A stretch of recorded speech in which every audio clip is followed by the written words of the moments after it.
Oh, yeah.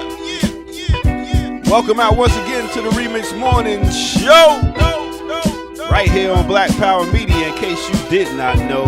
I go by the name of the Ear Doctor, and I am ready for this weekend, and I hope you are ready also. But we ain't done. It's only Thursday. But right now, this is that Boom Bap Breakfast. Now, let me introduce you to somebody that's also here to give you some of that. No other than Dr. Jerry Ball.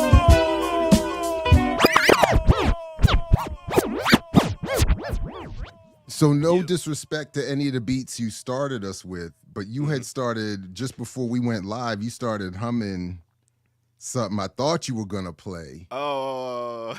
That Runaway. Oh, yeah, that Mobb Deep. Yeah. Yeah. Ooh. But you know that right there. I was ready. That joint is crazy. Yeah. It is. Anyway, what's up, man? Good morning, everybody. Yeah. Hey, everything's good. I think that was Alchemist who did that beat too. Did he? Oh, either man. Alchemist or Havoc. Oh, that's not Havoc? I was hoping it was Havoc, but whoever did it. Yeah. Salute, because I'm gonna have to pull that up on the break. I would love it if you would, but yeah. What's up, everybody? What's happening? Hey, speaking of everybody, big up to all the people in the chat room. Big up to Salahuddin Abdul Aziz. Shout out to the Ear Doctors. Jersey up in this mother. Respect to Jerry Ball. You the man, brother. All right, with them spitting that heat early. I see you. This cat routinely comes through with the good word. So shout out to Salahuddin, if I'm saying that correctly. And is this fresh off the Eid celebration? Am I right? Am I around the right time? I'm probably not. The end of Ramadan, right? Is that what? Yeah. Yeah. I believe it is. So because I had some students out of class yesterday. Mm-hmm. I hope they were real Muslims. You know what I'm saying? One of the instructors that works with us at the after school program, he's like, "Man, I'm so hungry." I was like, "I bet, bro." I was like, "Man, you doing it." I really respect the discipline in Islamic culture. I really do. That's one of the reasons why I have Hakeem Olajuwon as my big man GOAT. Mm-hmm.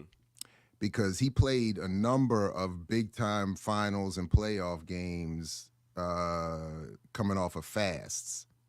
He was an observant Muslim, and he maintained his fast even during big-time, series, and would still come in there and give him the business. Hey, speaking of, big up to Kyrie. He out here doing it right now, too. So shout out to Kyrie Irving. I saw, and good I could talk with you about this because tomorrow, I can't bring this up around the anti-ball chasing Diallo. Speaking of which, everybody, we have a major announcement tomorrow morning, so make sure you come through EYL. We have a big announcement you do not want to miss. So just a little teaser. It's going to be breaking news tomorrow morning. You do not want to miss it. It's earth-shattering. Wow. Okay. Yeah. Damn, but tune in. Yeah, even you might have to tune in. Imagine that. I'll be creeping. I know you come through. You come through. But just real quick, I saw a couple comments about Kyrie, who's quietly kind of down there in Dallas, just running through the league. Yeah, he balling. And he got, when folks aren't asking him about the documentaries he's watching and all this other kind of stuff. I mean, when they leave him alone, they realize he's one of the best ever. Yeah, yeah. Yeah. Stay out of business. And then at the same time, stop posting stuff. I hope he learned that Well, I lesson mean, too. we don't have to say everything that's on our mind at all times. I'm learning that. I'm learning. But no, and to that point, there's zero chance I would have come through this era if I was in my 20s. This is not. I really do not envy young people in this moment. Nah. Yeah. And speaking of at the Black Man Lab, one of the questions we asked them is what is the biggest thing that they deal with in is social media. It's trying not to follow trends, trying to not be depressed by looking at what other people's accomplishments are. And it's just your life on Front Street. You know what I'm saying? Well, we got chances to make mistakes and nobody knew about it. They don't get no chances, especially if they putting their whole life on it on social media all the time. You mess up, you just like, oh. And then it's not even just you; it's other people putting your business out there. Yeah. I mean, I just think this is very difficult. I think the adults in this world have set children up, and we are not doing ourselves a favor. In terms of thinking civilizationally going into the future, because I don't think it's helpful. But yeah, I'm very glad to have grown up in the era where you could get away with some things. and the fact that we wasn't even introduced to mental health in our time. Now dealing with depression and stuff, as in looking at social media and stuff, they're dealing with it. It's in their music. They're talking about it. And for us, we just threw it to the side and went outside and did whatever. And that's why that's why from F the Signifier to my classes, everybody's forgiving of J. Cole, where I was initially hostile to his apology. Oh, you had that discussed in your class? Oh man! So everybody overwhelmingly they were kind of, a lot of people. There was a number of students that looked at me throughout the day because I brought it up in all of my classes, and that some were, it was kind of a look of bemusement, of confusion at why was I reacting that way, So come from a different era. I bigged him up. I said, I'm happy to have this be in advance. I'm good with it. Yeah, I mean, I'm good. I see the retrograde nature of my reaction. I'm not. I'm you just felt like a admitting caveman a little bit. I did. Because we played the clip. I played the clip again, and even again, I'm like, man, I'm trying to mature, but I just can't. Especially if you come from watching battle rapping and everything. Yeah. So you like in battle raps. You like, oh, this is going down. The battle rap thing, and even remember, I mean, just remember all of it. Just the history of battles. I don't ever remember someone coming out in the moment with an apology. Yeah. And it was, and then even later as a young adult, I'm from the Summer Jam era where, people are putting, Jay-Z's putting pictures of Prodigy in his ballerina outfit up on the screen. I mean, we were mean. Yo, we would actually get in circles and crack on each other, and somebody be like, ooh, like agitators and everything. We came up different, man. I agree, Anthony. Pathetic. I'm pathetic. I'm not proud. I'm very proud of the youth in this instance. I'm like, I'm all with them because I was just having a terrible reaction to it. And then, Well, that's good for your growth, because I think even as the theme of this week, we're talking about battling. One of my battles is, for me personally, as in advancing and being a better person, is procrastinating. Like, I know I'm good at stuff, so I always wait to the last minute to do stuff. But I know it could be so much better. You hear that humble brag, everybody? You hear that humble brag, everybody? I know I'm so good. I'm used to being able to just, last minute. I'm that last minute dude. Listen, when it come to tests, when it come to whatever, I'll be like, oh, okay, I got to get it done. I'll go all night right before the test, or do something right before and get it done, and it come out good. Everybody be like, I'm like, it's all right. Everybody be like, oh, it's great. But I know it could be much better if I stop procrastinating, and I'm working on that. So, what's one of your battles you're dealing with? I'm wrong. Kenyatta, Jay Kenyatta, I know I'm wrong. I'm saying I'm with you. But I'm just trying to have you help. Work with me. Help me acknowledge the history and origins of my conditioning being conditioned. You know who's never wrong? Never. Kim Brown. Kim Brown in the building. Morning, y'all. How's it going? Morning. Good. She got her name on the screen and everything. She ready to go. Kim's Twitch turn up. Damn. See, look how the internet be snitching. This is me. This is what I was doing yesterday. I was testing out my Twitch stream. Oh, good. And I guess you got to go in and change stuff. It went good. One of the homies came and brought me an 8-channel mixer with 2 outputs. Wow. So I have an output for my mic, and I can plug up my iPhone, and play songs directly off the iPhone. I got the fader over here. I can control my voice over the music. Nigga, I'm fancy over here this morning. Wow. So I'm gonna be doing my favorite songs on Twitch on Wednesdays.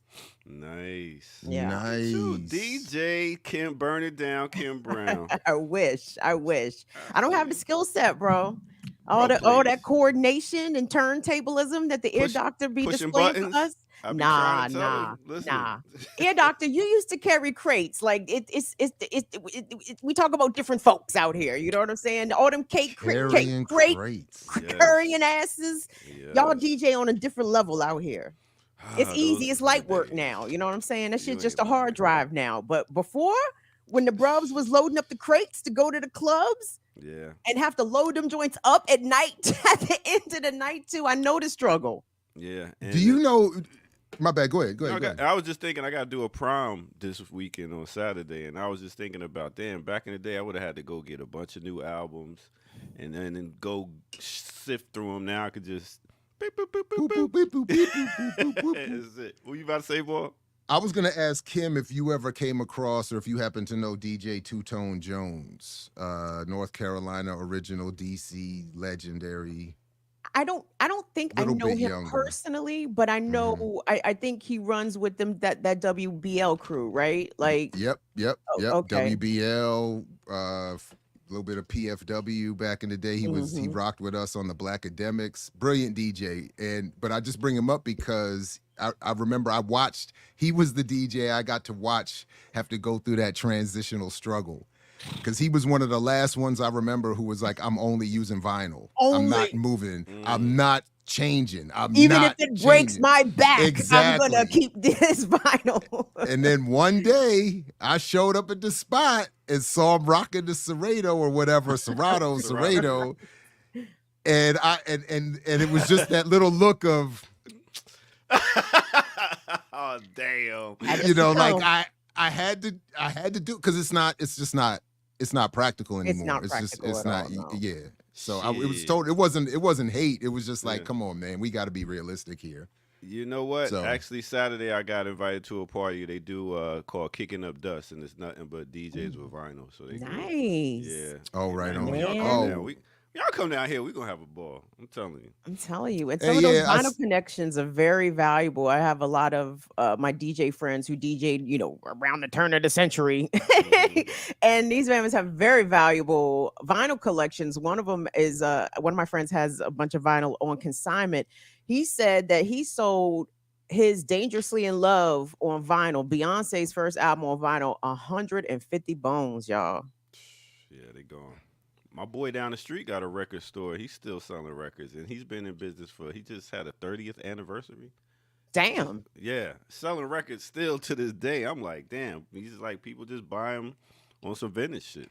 Like, yeah. wow. Shout out to my godfather, Mr. Tom Porter. Got one of the most extensive vinyl collections. He's still a seller and a collector. Used to have a store on U Street for a minute. Oh, wow. And now is out of the basement. One of the last he's holding on that Chapin Street, keeping Chapin Street black in Northwest DC for 5 more minutes. Shout out to Mr. Porter.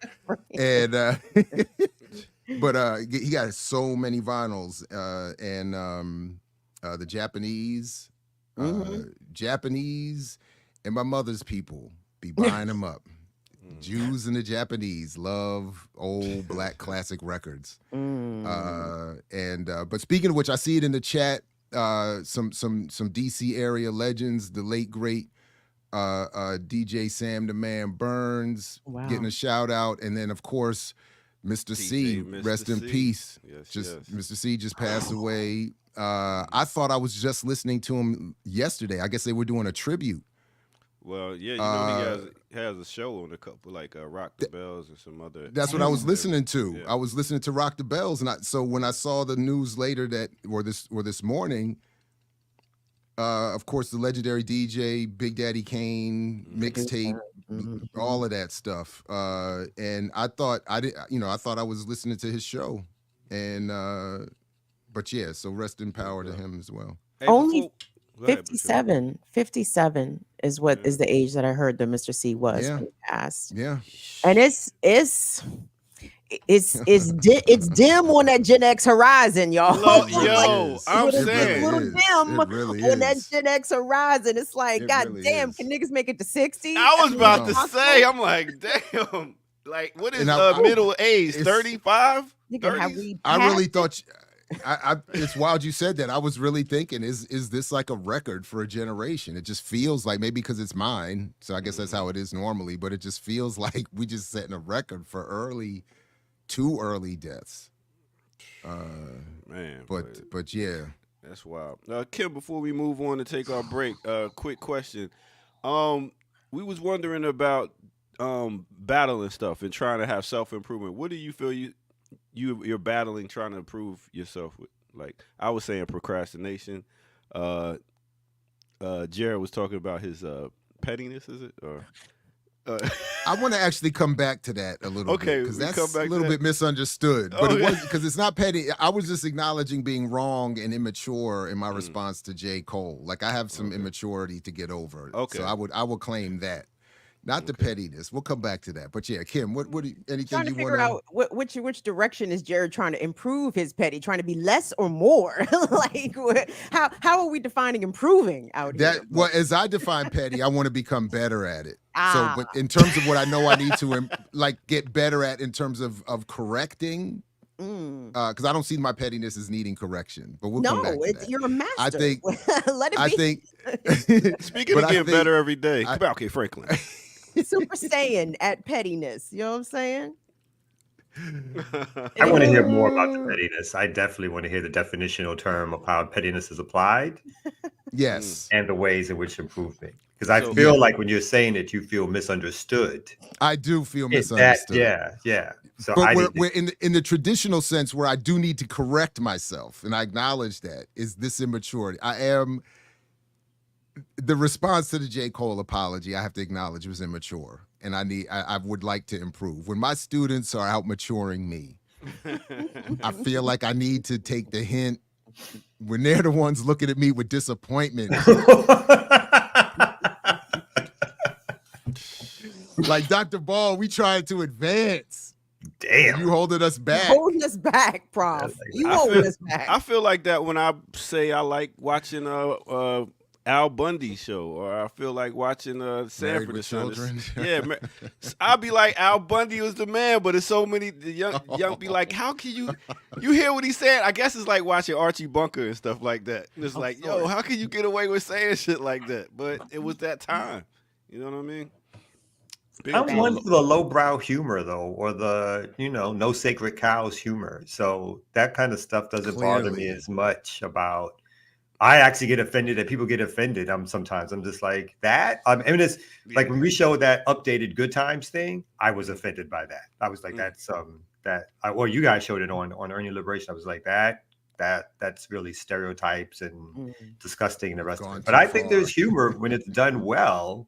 That's irreverent and the rest of it. That's funny as fuck. You know what I mean? So, and Living Color couldn't make it in this day. Like that whole sitcom of satire and different clips they would do. Oh my goodness, they get ate up. Social media wouldn't have it. They're like, how could you say and do that? Whew. If y'all could watch some of the stuff we was watching. I did see a retrospective where they played the men on film clips and talked about that wouldn't go over today. and I admit feeling a little bit, on the one hand, I understand that, but on the other hand, I felt a little sorry for that because I was cracking up watching it, and I didn't mean any offense or harm. And they claimed to have been in contact with members of the LGBTQ community at the time. Man, they might be members. They might be members of the LGBT. I mean, I'm not saying. I'm just saying. Well, that would be the only way today could go over if it was actual folks they came out in of the the LGBTQ. Yeah. I don't know about them being. If there were folks who were openly in the LGBTQ community who did something like that, but again, I think some of it goes too far. Like when folks complain that somebody who plays a paraplegic has to be a paraplegic, right? It's like, well, that's not acting. That's that. So maybe that is the case, but maybe it's not necessarily the case. I thought I know people ain't gonna like this. What's the dude, Robert Downey Jr. in the Thunder? When he did the blackface. Yeah, I mean, I actually thought that shit was funny. I was like, oh, I think he, it's like that to me is what white he was satiring, and I thought his satire went over really well. Like I didn't feel. But the reason they did that, people missed that. The real reason they did that was so they could get away with the assault on Jews that was performed by Tom Cruise in that movie. Like people forget, like what the caricature of Jews Tom Cruise played in that movie was way worse to Jews than anything. Yeah, and being not. So they were like, be distracted by the blackface so we can get away with this over here. And and Jewish humor has a long history. I'm not saying in that particular case, but a long history of self deprecation, right? Oh, so yeah. So again, but not letting. I was shocked. I'm still shocked that he got away with that. Let me give you a movie nugget real quick. Why that also went how it went. His father, Robert Downey Sr., he was a director. He did black movies back in the day. And he had a black movie. Swope. Huh? Putney Swope. No, the guy that was, and he actually. The name of the movie, he did that. I'm sorry, my bad. He did the black voice for a black actor. So now, down the line, you got his son doing the black actor and the voice and everything. He said the voice wasn't black enough, so he did the black voice for a black actor. And now his son comes and does the black actor and the voice. I think they're making a lot of ties to historical. I'm not sure if it's how tied it is or not. I'm just saying, I thought in that particular case they pulled it off and it was funny. Yeah, that's all. It was. But others today, like when Ted Danson did that shit, it was like that's fucking crazy. Are you out of your mind, right? Like, what are you doing? With Whoopi Goldberg co-signing it, but I think they thought that they were being funny. But again, a lot of it is subjective, but some of it does move into the role, the area of like, I don't care what you thought, and you never do that again, or whatever it is that should happen to you. But some of that shit obviously can go far. And I think I told when I was young, I listened to Howard Stern, and I thought that shit was hilarious. And then as I got more political, all of a sudden it was like, well, maybe this might be getting a bit too much. Like I heard some of the racial diatribes. I was like, oh, goddamn, wait a minute. I can't. This is not funny anymore. This is slipping into something that's obviously feeding some white pathology around who black people are, what women are, having Robin Givens in the background. Like Robin Quivers. You keep calling that lady Robin Givens. Robin Quivers, you're right. Cackling in the background, like giving the subtle approval to it. I was like, Howard. Oh, Howard. Exactly. The Howard. Yo, you remember how long Chinese people got teased for a long time? Like they just stopped. Maybe like I don't like it when you follow my comments. Because I go somewhere completely. Yeah, you go somewhere. I don't like it. When I don't say nothing after I talk. I'm saying though, man. They got somebody else to go. You actually look. Yeah, this is a stereotype. Don't glasses on. Listen, you look Arabian, but I don't say it. Oh wow. You never hear my mother say used to say, as my mom used to say about folks who owned the corner store, the Arabs. The Arabs. He said I was like, who the fuck is the Arabs? Captain A. Like, what do you pronounce Captain right Ahab about this junk, right? Yeah. The corner stores and the goddamn gas stations, boy. You saying Kamal looks Arabic or Persian? Which one? He look like Persian. Iran, Tehran, Kamal out this junk. I would love to. Ooh, that would be so Kamal. Good. If I was part Persian, I would be the I'd be wearing that on my sleeve. Yeah. He look like he's flying on the rug somewhere. Oh shit! All right, let's go ahead and take a quick break. Oh my God! And we gonna come when back. It goes too far. When it goes too far. He said this nigga's a gin. He said come out a gin out here. Whoa! When it goes too far. On the Remix Morning Show. Oh. Remix! Woo!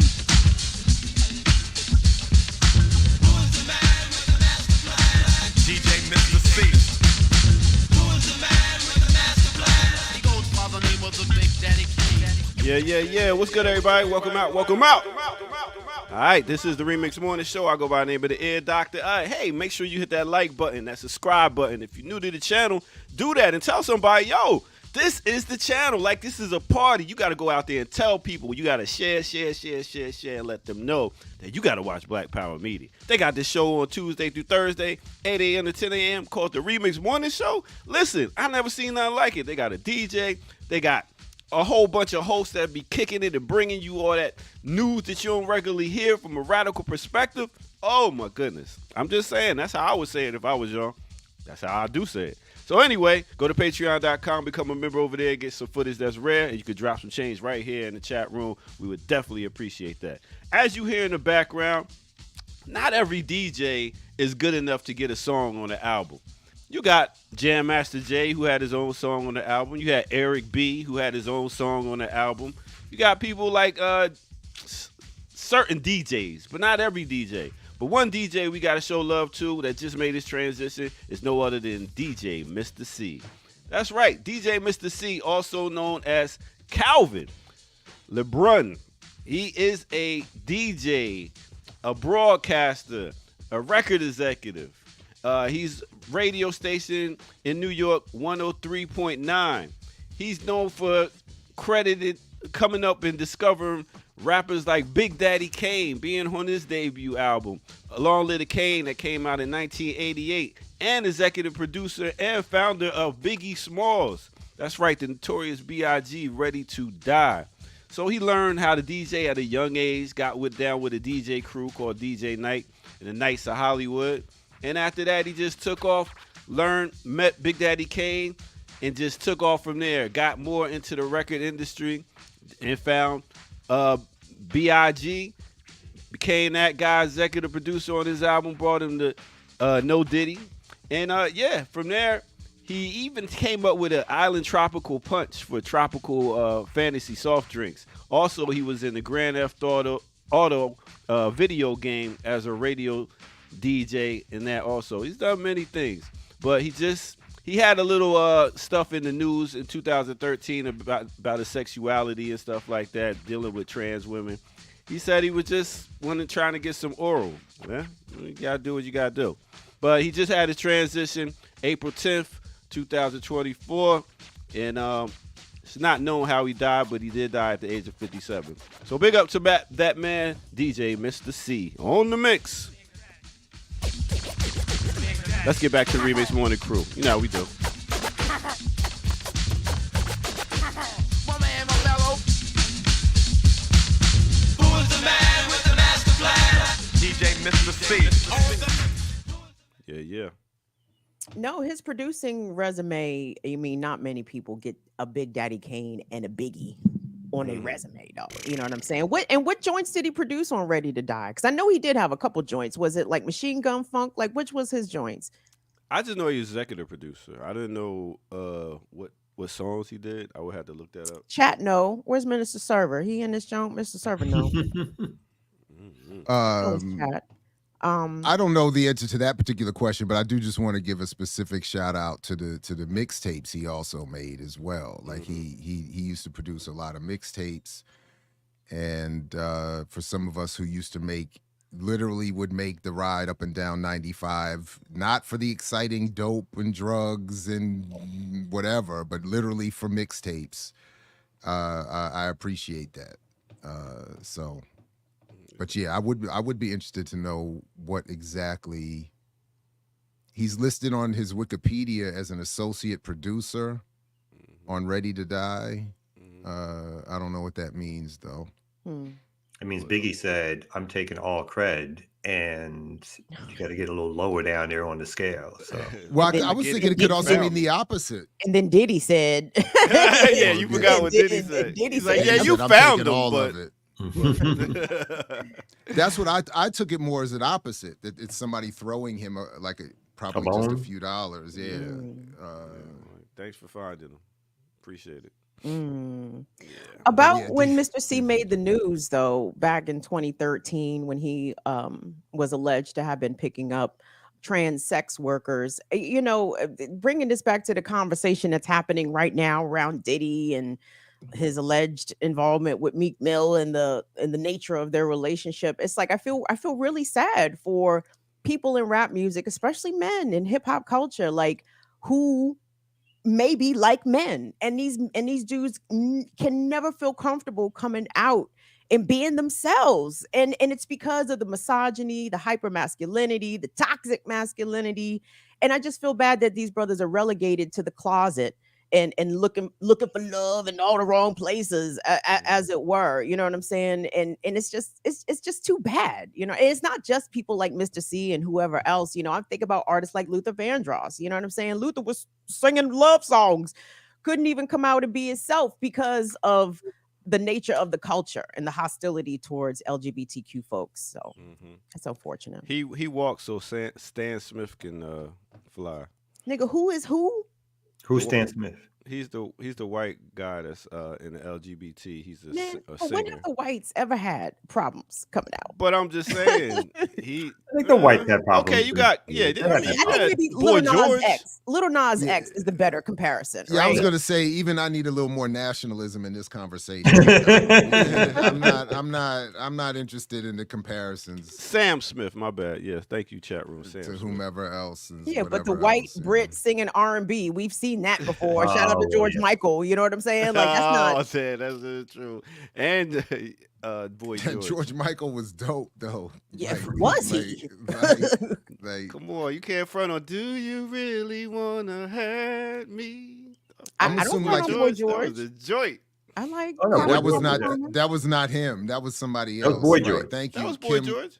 That was Boy George. Yeah. Right, but we're not talking about Boy George. He had switched over to me, George Michael. George Michael. Yeah.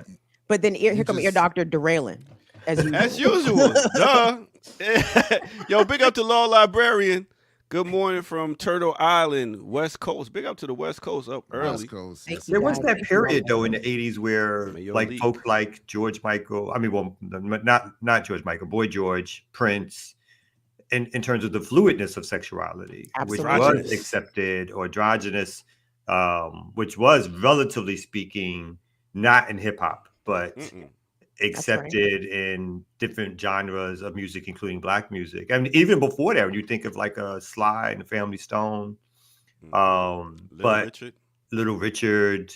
So there's a little bit of a history, but it's only a small opening, and sometimes it's like those folks who are, I don't even know if that was the right, but there was only like a small opening, let's say, for a couple of folks to be able to even present themselves as queer, or just not as sort of like cishet, normalized, whatever you call it.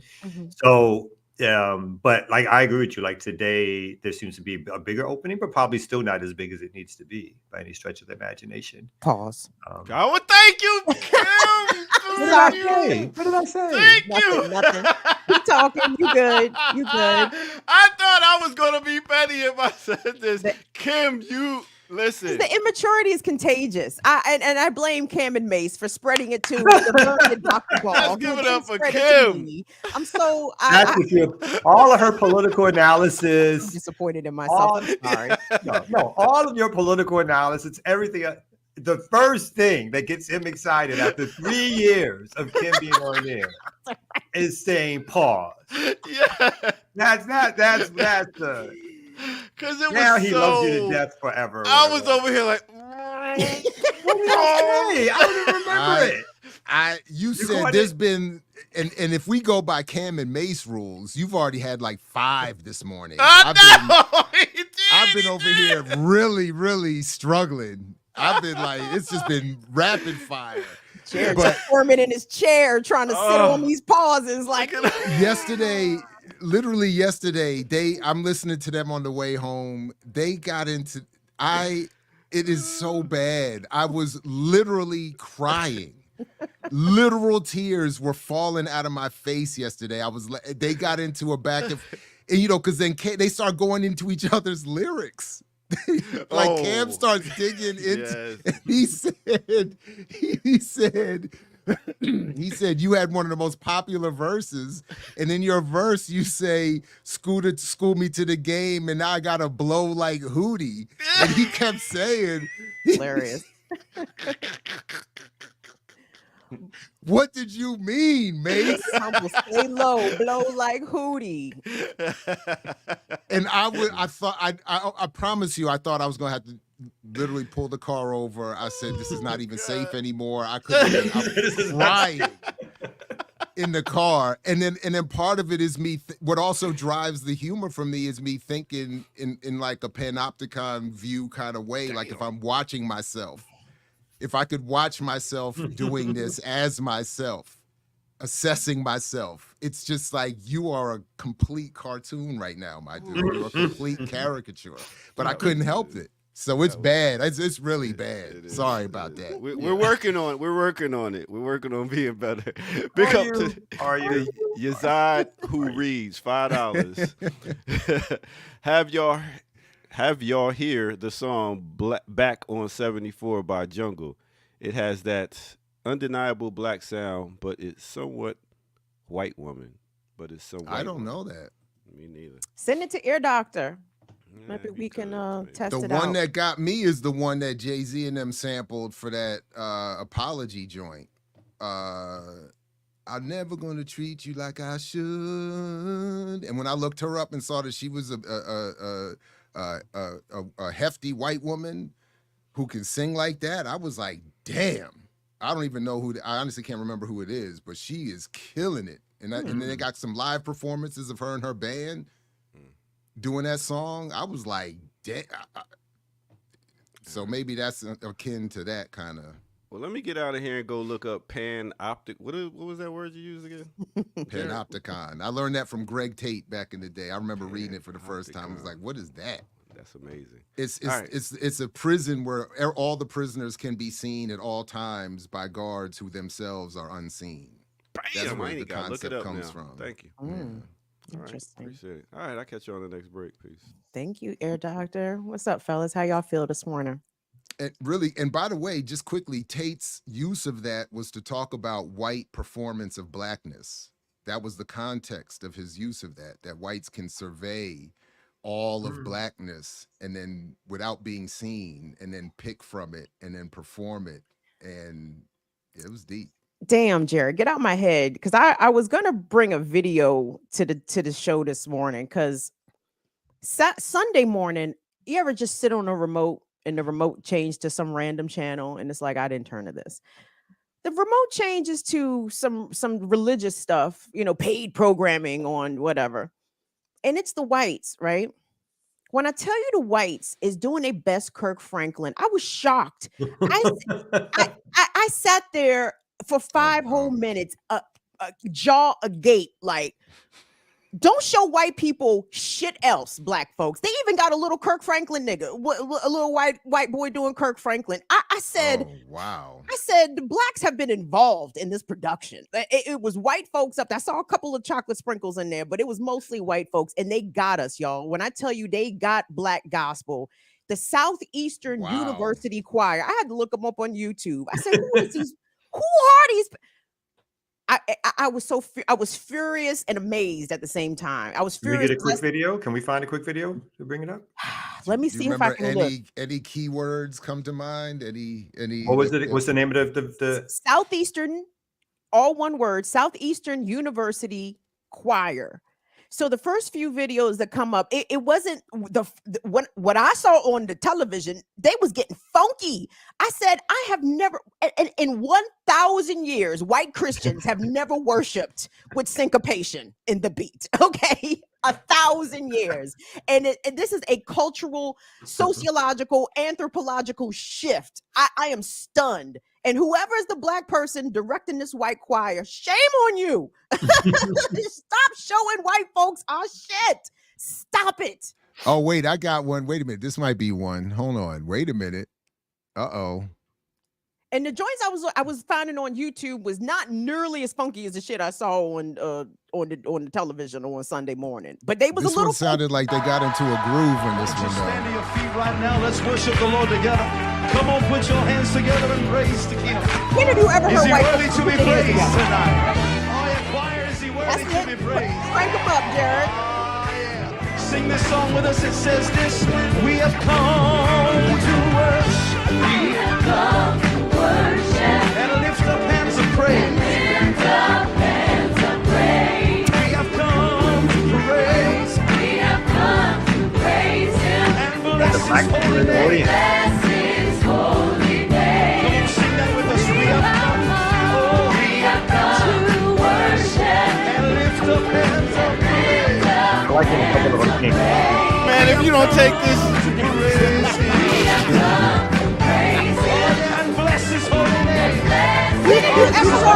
all right. Now, let me be clear. That's not even the best example. I'm telling you, what I saw on Sunday morning was actually funky. It was legit funky. Like I said there has to be a brother on the drums. I said, there's no way in the world. Y'all, and you see the little Kirk Frank. When have you ever seen white? Oh, wow. I remember this one. This was hilarious.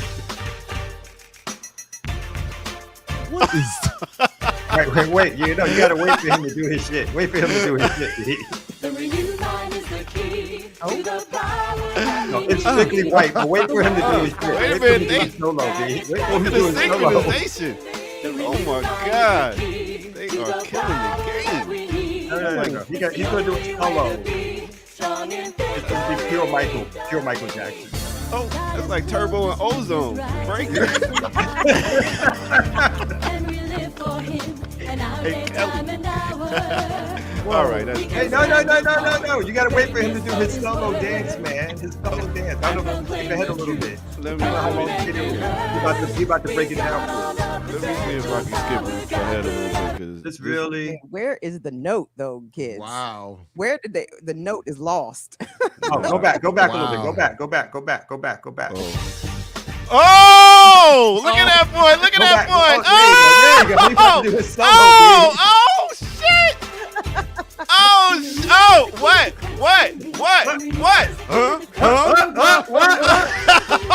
Oh, shit. I'm done. Jeez. I don't know when. I feel like that shit must have been in the 80s, but he did his solo. I was like, yo, what the fuck just happened here? It's the Panopticon that Jared talked about. I need white folks stop watching us, man. Stop looking at us. This mimicry is offensive, to be clear. They know even in that case, it's like either the money is going to come, the notice is going to come. They're going to get called as like the greatest thing since sliced bread or whatever the fuck it is. They know that once they start doing that shit, that one of them is going to be put out there to be the Elvis of gospel or Yes. the Elvis or this or the Elvis of that. So, and again, I'm not even saying it's not sincere that some of these cats obviously listen to the music, they know people, they feel it and everything else. But it don't matter because we know that with the way society is set up, that for them, it's entree onto something else bigger than any black performer could ever do, doing the same fucking exact thing 10 times better. That's why I'm always like, there's only a few white women I fuck with in terms of the R&B or soul music.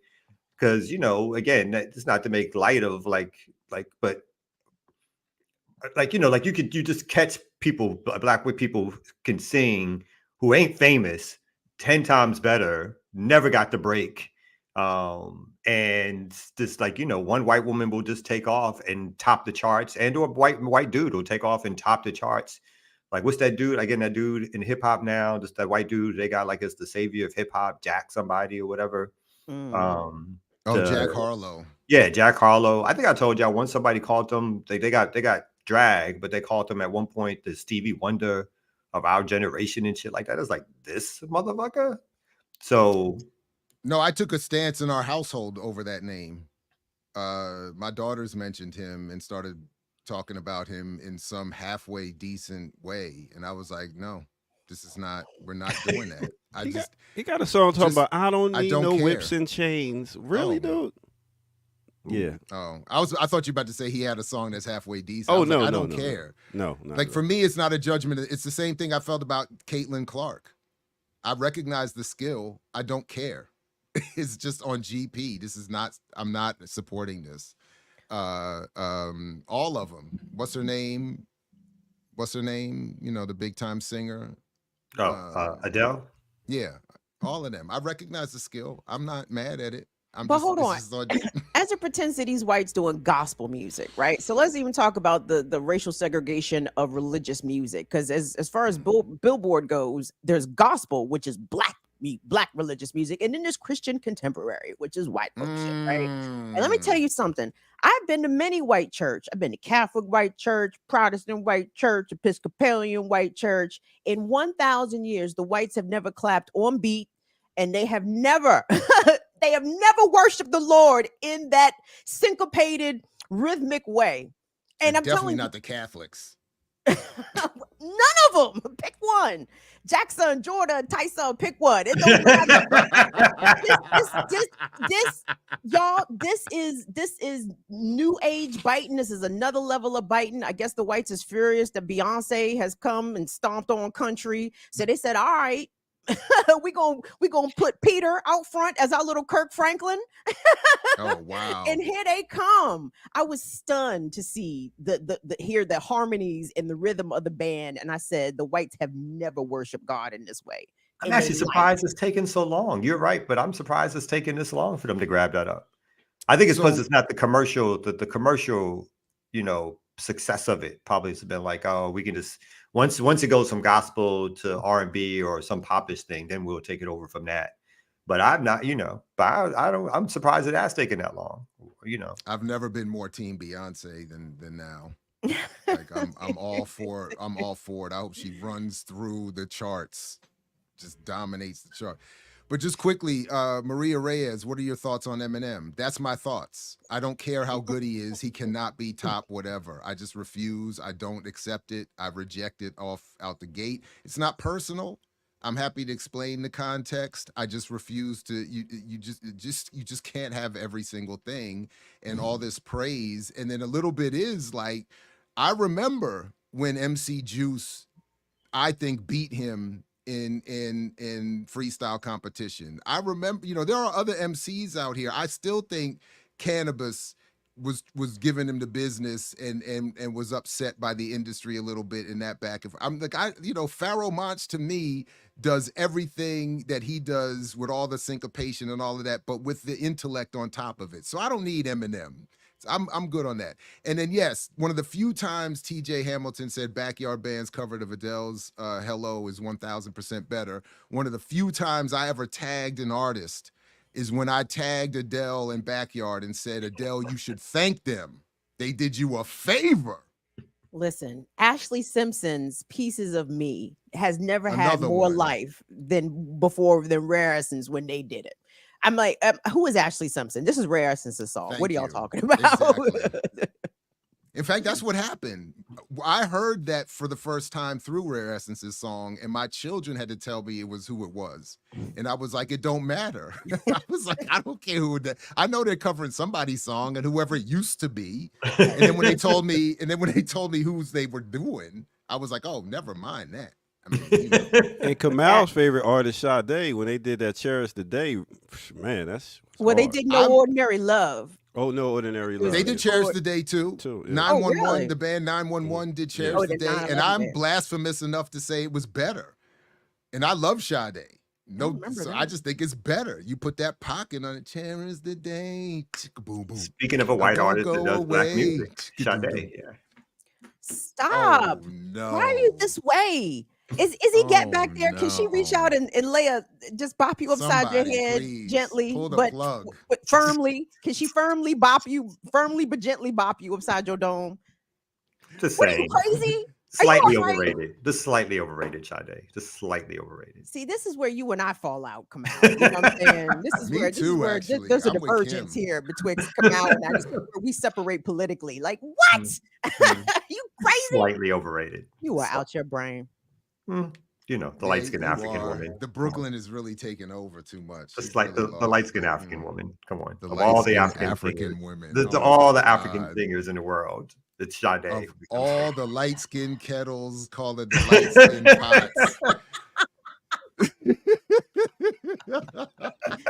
Tehran Kamal got a lot to say about light-skinned Africans. Policing the color. Who else should be able to say it? I hear you. But yo, when we used to do the color circle in my classes, shout out to Dr. Mark Bolden, because I can't do this on my own. You need professionals. And you have students form a circle.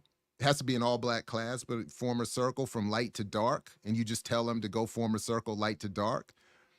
It is not the lightest skins, but it is the brown skin that it did seem to always be the brown skinned ones that police. They're like, we're in the middle. The lighter ones go, the darker ones. It's like, it seems like when they start measuring hues. And then, of course, one of the points is that when you complete the circle, the lightest is standing next to the darkest, and it's supposed to make a point about who we all are. Mm-hmm. But in the process of forming the circle, it was always a wild, thing to watch the policing of the line. And there go Kamal talk about, nah, Sade, you over there. Hey, Tyler, I got something in the audio. Tyler is the new Sade. Oh, come on. This is what I got to say to that. Come on. Oh, you gotta wow. be kidding me. I don't even know who that is. Tyler, the creator? No, Tyler, that water song. Make me water. Make me. Yeah, exactly. You don't even know it. I'm done. But that's not a reflection on Tyler that I don't know it. You know what I'm saying? I agree with that. Everybody's old here. It could actually be a quality record, produced by a quality artist. I just wouldn't. But Tyler tried to have a tour and couldn't fill the seat, so the tour got canceled. Sade never. Oh, never. Well, again, Sade, a woman after my own heart, like only comes out every 10 years. I said, yup. I said, that's what I admire. I see y'all in 2035. You know what I'm saying? Like, I'm only coming out every 10 years and I holler at y'all the next decade. Well, what range has Sade ever shown you? What range what are you talking about? See, range? It's that same. Oh, damn. Okay, so compare it. It's apples and oranges, but are you talking about vocal range? Because there are great I said, what range? There are great for people to be holding her up as like a top this, whatever. She was all right. There are great artists that have limited vocal range, and I submit to the court Frank Sinatra. Okay, Frank Sinatra can only sing 4 notes. Quincy Jones tells us this repeatedly. You know what I'm saying? Quincy Jones at 80 something tells us all the time this Frank Sinatra can only sing 4 notes, and he's not wrong. But he bashes the fuck out them 4 notes. Sinatra owns them 4 notes, baby. There is nothing that Sinatra cannot accomplish within them 4 notes that he knows how to sing. And Sade, almost kind of a similar thing. And to be clear, Sade is the band. It's not just her. So the whole band is referred to as Sade, right? Sadie? The whole band is that's a lie. No, what's the name of the band, y'all? Sweetback. It's Sweetback. Okay. Oh, yeah. I'm sorry. Sadie is just Sadie. Yeah. I'm lying. Stop the disrespect. What? No. I did. He said no. But that Sweetback, when they performed that live joint with Maxwell, was dope too. That live album with Maxwell was fire. And the Drake with a Mel. Baby, you will rise in the hands of skies. I feel like Sade on her too. She must have rejected. I feel like Sade, when she was bartending in Manhattan in the 80s, you must have walked in there and spit your little game. Please. And she said, nah, L. No, why would I settle for you when I can actually have El DeBarge? She did what she did. She did Kamal what I got done when the most beautiful bartender at club at Republic Gardens. Oh wow. Oh, she was so beautiful. And I did. And I never, first of all, I would never kick game in spots like that, just in general, and never to a bartender. Like that was just, but I couldn't. And she said one nice thing to me in the process of getting me a drink. She went one like extra little, and I was like, fuck it. And you took that as fuck it. He obviously wants me. I'm glad I did. No. To this day, I'm glad I did. Because I usually would never do it and always regret. And I would rather do it and fail. I always would prefer that. Do it and fail. Do it and fail. Respectfully. You be respectful, but give it a shot. And I gave it a shot. And you remember your line? Do you remember your line? I don't remember what I said. I don't remember what I said, but she said, put your number in the tip jar. And it took me 5 whole minutes. Exactly. It took me 5 whole minutes because initially I was like, fuck yeah, give me a pen. Yeah, pen. And then 5 minutes later, I was looking at my number in the jar and was like, oh, wait. It's, first of all, between all the money, and I'm sure there's going to be other efforts. But it was beautiful because she's saying, like, I'm not going to get into it with you. We're not going to do a whole yes and no and all of this thing. Just put it in a jar, keep it moving. And if you get a call, you get a call. You ain't going to get a call, but if you get a call, you get a call. I gave it a shot, man. I said, man. No. So yeah, she did that to Kamal, and Kamal never forgave her. See, I let it go, Kamal. Only bartender I ever tried to pick up, I picked up. But, excuse me. Saying, My bad, Mr. Mac. I'm just saying, though, like, I didn't have that problem. Said Jared was 0 for 1. Kamal said, I've got 1,000 over here. I'm saying. Hey, if I wanted Sadie today, I'd pack my bags and go get Sadie and come back with it. Oh, damn. Confident. Letting you know, B. I mean, come on. Is it earned? And I would introduce her to y'all as Sadie, and she'd be like, yes, come out. Yes, come out. Oh, damn. I'm just letting you know. Letting you know. See what happens when you come on YouTube being honest? You get somebody coming over here talking all this bullshit. But to Jared's story, though, ladies, this is why you can't be nice. And not to say, Jared, you came across perfectly respectable. That's all well and good. She was very nice what she did to him. What do you mean you can't be nice? What I'm saying is, like, just because a woman smiles or reciprocates a greeting or thanks you for the compliment, it's not necessarily a green light. Like, come talk to me. You know what I'm saying? We don't know that. What's the Chris Rock joke? What's the Chris Rock joke? Like, how many times a day, like, is a dude offering you dick? Like, a guy says hello and he really says, do you want some dick? Hey, I'd like to offer you some dick. Like, hey, can I get you groceries? Hey, do you want some? That basically, that was the whole, and it was like, you know what? There's a lot of truth to that. There's a lot of truth. It's all truth. It's all truth. It's all not all true, but there's a lot of truth. Yeah, I guess. Because I'm thinking, like, it's a fine line. Because if you are out, if everybody's out and single and how else are you supposed to, if you don't politely, respectfully, like, can I give you my number? What other reason do you talk to people unless you want something? Oh, damn. It's always too far. It's always too far. You just come back on screen since we haven't slept back. I don't like the God thing. Just come back on fucking screen and have the conversation. So you can say your idiotic shit and I can actually see your face when you're saying it. I mean, you usually talk to people because you either want something or like what direction? Conversation. Like, what do we want? Like, what do we want? Something. Here? Like, I agree in the bar setting. Don't y'all think in a bar setting though, it's not exclusively a place to meet people, but it is a place that's become a social, a gathering spot for folks to go try to meet people. The only difference is that she's working there. She's not part of the crowd. I think if she had been sitting at the bar, she's not voluntarily at the bar. She's there to get her do her job, she's working, to get her paycheck. Right. Yeah. But I agree for her, that's a lot more than what I mean, it's a classic thing to offer somebody a drink. Is that, hey, can I buy then the flip side is there is the flirting that goes on to get tips. Yes. Like that happens too. So it's sometimes hard to tell. Like, it's like, so that's why I'm saying just be respectful.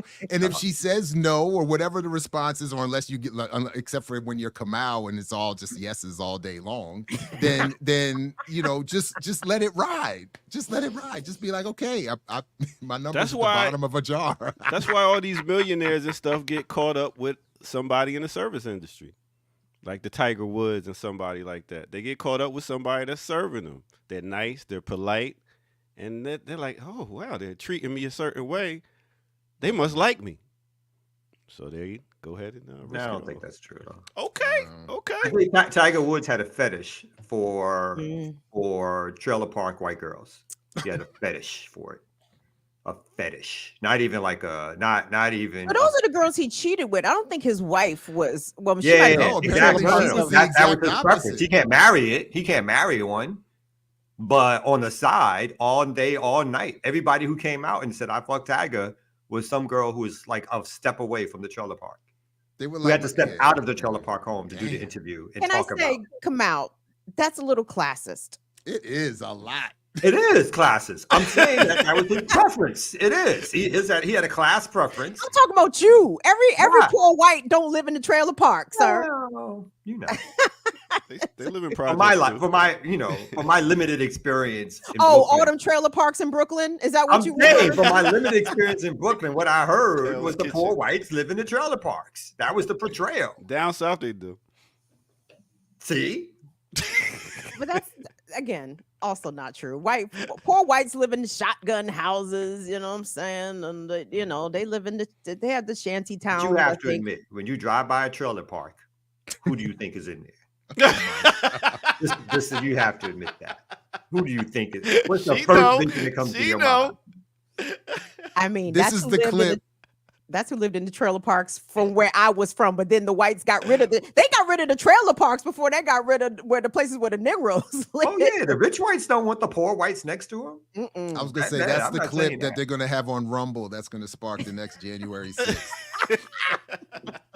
Alex Are we on Jones. I Rumble? see how they talk about you.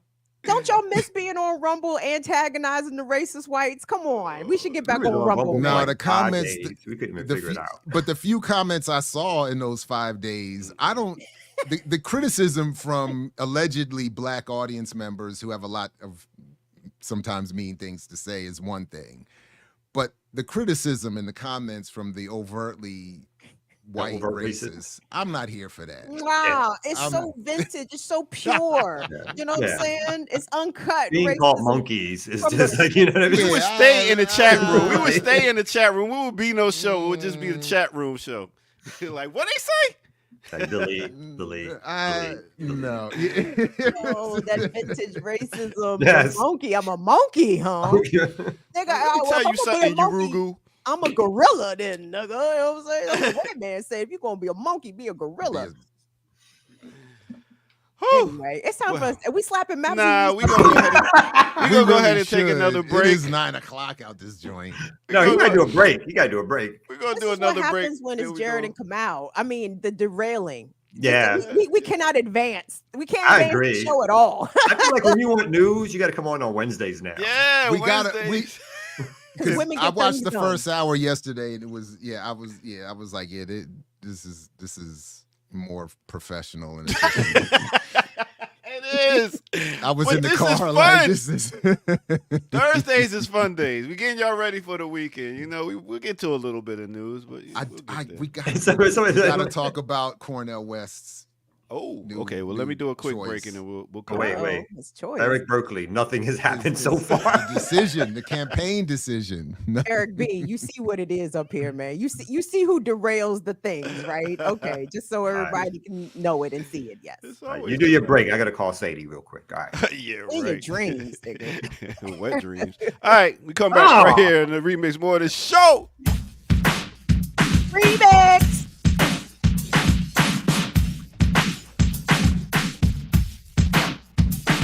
Well, her name is Roxanne, and don't you know that she can cold rock a party and the show? Big up, yo. This is Remix Morning Show where we about to blow. You ain't know? Big up, everybody tuning in. I go by the name of the Ear Doctor. Make sure you hit that like button, that subscribe button. If you're new to the channel, go to patreon.com, become a member over there, and get footage that's red. All right, right here, we are on a theme this week. We're talking about battles. And since we're talking about battles, let's talk about the thumbnail. This was one battle that went down in hip-hop history where we had Roxanne Shante versus UTFO.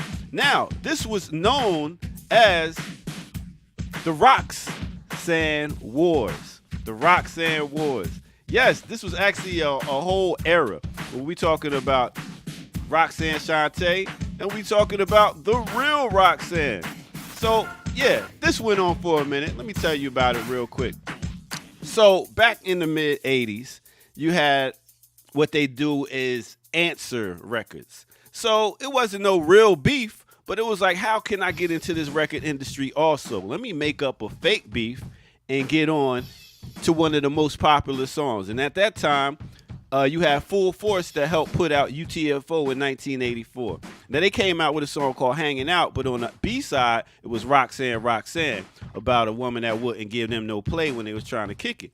So that was put out, and everybody was like, yo, that's hard. So 14-year-old Roxanne Shante comes out, meets up with Marley Marl and Mr. Magic, and then they get in the studio, and boom, here comes Roxanne's Revenge. So this was actually made up to put yourself out there, which later continued, but this was one of the first rap battles in hip-hop, which later continued when Showstoppers, Salt and Pepper, came out against Dougie Fresh and Slick Rick when they put out the show. So this is something that was made up and continued over and over and over again. To now, you got battles that are just battles. I don't know if they're made up or not. Who knows? I don't know. But anyway, you did have them people come out, and then you had the real Roxanne right here, which went by the name of Miss Martinez. She got a long name. I don't even know how to pronounce it. But Miss Martinez right here, she came out, and she was like a plant. They was like, okay, we need somebody to go against the other Roxanne. So it was so many different Roxanne songs that came out where you had the mother of Roxanne. You had the cousin of Roxanne. You had all these different people coming out trying to be a part of this whole battle. But it was all made up. With that said, let's get back to the Remix Morning crew. See what they talking about right here on the Remix Morning Show. Got a hood, a rock, run around the street robbing people on the block. Nah, that's not my style. The crime, I'm not related. As far as I'm concerned, I'm too sophisticated. Yeah. I have to say, as a young consumer of rap at that time, it was all very confusing because you had Roxanne Shante, then you had the real Roxanne, then you had UTFO making the song called Roxanne. I didn't know who was who, man. I didn't know who. I was deep in confusion because I remember the real Roxanne was this light skinned John, right? Yeah, the one I put on the screen. This joint right here. But right. she wasn't. But she was the secondary fake one. Right. So that was part of. Because I remember I was also confused. I remember vividly. I was like, "Who's? I'm." But I remember it being a big moment in hip hop because when that UTF song came out, that was a huge song. It like took over like radio, whatever clubs, like everybody was listening to that. And so that's when people started to capitalize over, well, what's next after that song? They only had like one other hit, right? Like, I can't even remember what else. UTFO? How many hits they had? Nah, you cold want to be with me? Because we want to be with someone to talk to. Like I said, one real hit, yeah. So they only had like, so, but it was a huge moment. Like this in terms of like how much play that song got. Mm-hmm. And then came all the names of women's in songs, right? So it was Roxanne. I remember Ready for the World had Oh Sheila, and then somebody had was in Barbara's bedroom. Y'all don't remember that? Oh, I was in Barbara's bedroom. So you remember that, Ear Doctor? You remember Barbara's bedroom? Really? I sure don't. Go look that up. I will. But yeah, fake beefs. Stuff started to get the money going. Yeah. So in that documentary, what was it, Ear Doctor, the joint that Dream Hampton helped co-produce? Fuck. The you talking about Mary MS? No, the one about women. About women in hip hop. Yeah. What was it called? She Rocks the Mic or something. Called. Yeah, I did watch it though, but I forgot. But they went in extensively about Roxanne Shante and her, Oh, ladies first. Ladies first. Thank you so much. The extended version of kind of what you just presented. But when the Bridge Is Over came out, and here come KRS-One, Roxanne Shante is only good for steady fucking. Yeah. And the sister got on the documentary and said, it wasn't just KRS that said that. Everybody, whoever learned that record, came out and said that line. You know what I'm saying? Yeah. Oh no, he destroyed. Speaking of battle rap, he destroyed the whole Queensbridge group for like years. Years. It took years to recover from that shit.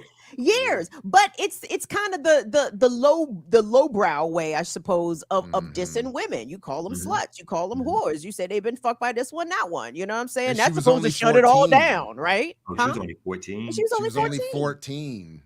Mm-hmm. That's the other. I mean, so it's as you get bad on the as mic, that you was. can get it. No. When you get on the mic, No, you can get it. You're not looked at as well, your then you should get age. it You're from not other looked at as a 14-year-olds. gender. You should only came get it out from your other mouth. 14-year-olds. No, absolutely That's a not. wild take. There's a line That's for a- children. that's a There is a line wild for take. children, and I know. In that, She's when a that- battle 24. rapper. You don't. There's no line for battle rappers. She Yes, came there out is. getting money battle rapping. So this I can't say this because she's a little kid. When Well, you battle somebody should have rapping, then. you come at that person to take them out. This was $50 they was betting on. So you got to come at this person to take their neck off when it's battle rapping. If she was rapping regular, okay, but not battle rapping. Come on. If that's the rule, then she should not have been allowed to participate. If we're going by that rule, then she should not. Then an adult should have said, "We're not allowing 14-year-olds to participate." And her mom gave her the $50 to do it. It stood there and watched. Okay, but again, but my point. Wow. It's the misogyny of as soon as a woman is alleged to have been fucked or a whore or a slut, that's supposed to that's the killer line, right? Like, oh, you see, you a hoe, nobody should listen to you, this nigga fucked you, it's like.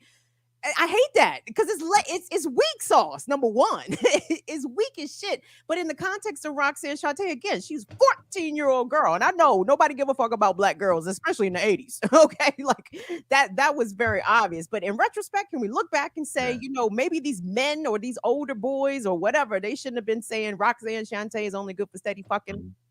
And the opposite thing for dudes is to call them gay, right? Is to imply. They say you got small penis. They're gay, right? Then that's boom. Yeah. Then that's So, but I was going real quick though, because the only other time I felt like a battle destroyed somebody's career and Fiddy destroyed what's his name's career. Ja Rule. Ja Rule. He totally destroyed his career. yeah. Like it was like done. It was done. There's It like was a one pile song. on though. They piled on. Yeah, but it was like one song.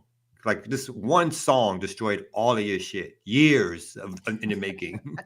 I mean, I never thought he should have been big anyway. Don't get me wrong, because they brought him out after Pac died. He's supposed to be like this hawkish looking, but I was like, Lord, crazy. Jeffrey. But yeah, but he did he had a whole career and all that shit. And that shit got ruined. One song.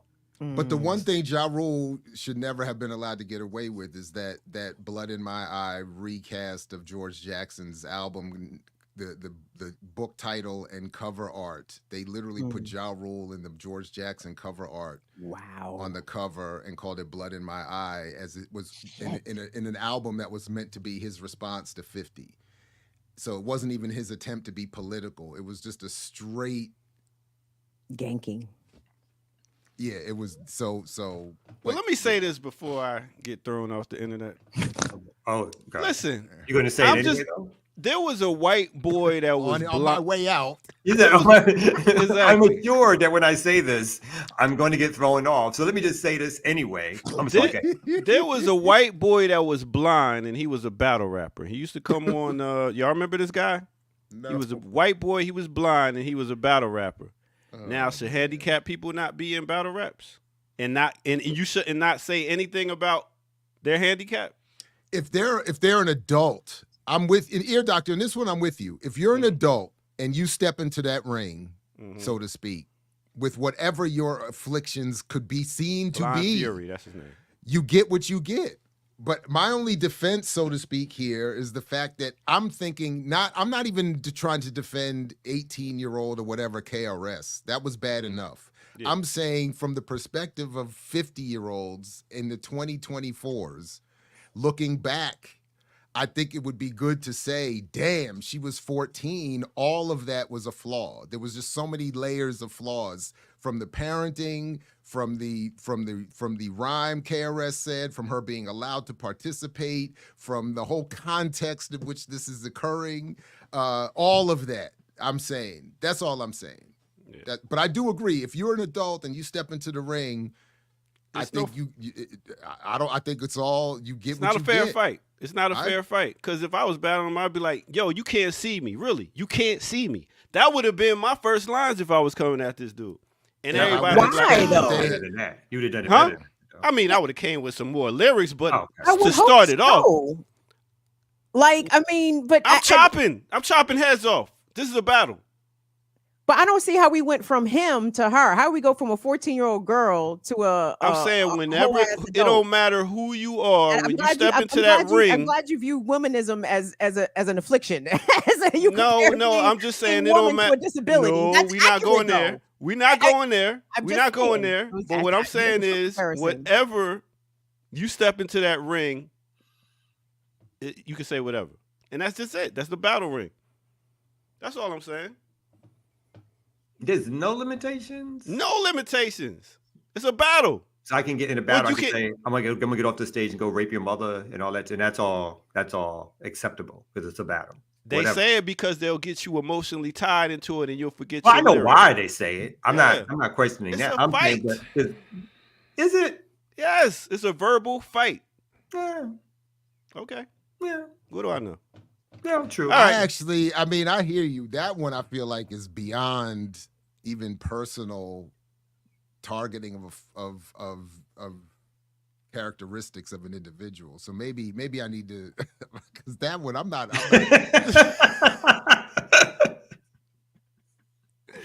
So can I say this real quick? Let me just step away. So real quick. So what Words Beats in Life, an organization some of us are familiar with, based here out of DC, that teaches the elements of hip hop culture to the youths. They had their event this past weekend, and they had a compliment off. They had a compliment battle. Oh, wow. So instead of a diss battle, the MCs got up and was complimenting one another in the battle. And I said, what a fucking brilliant idea.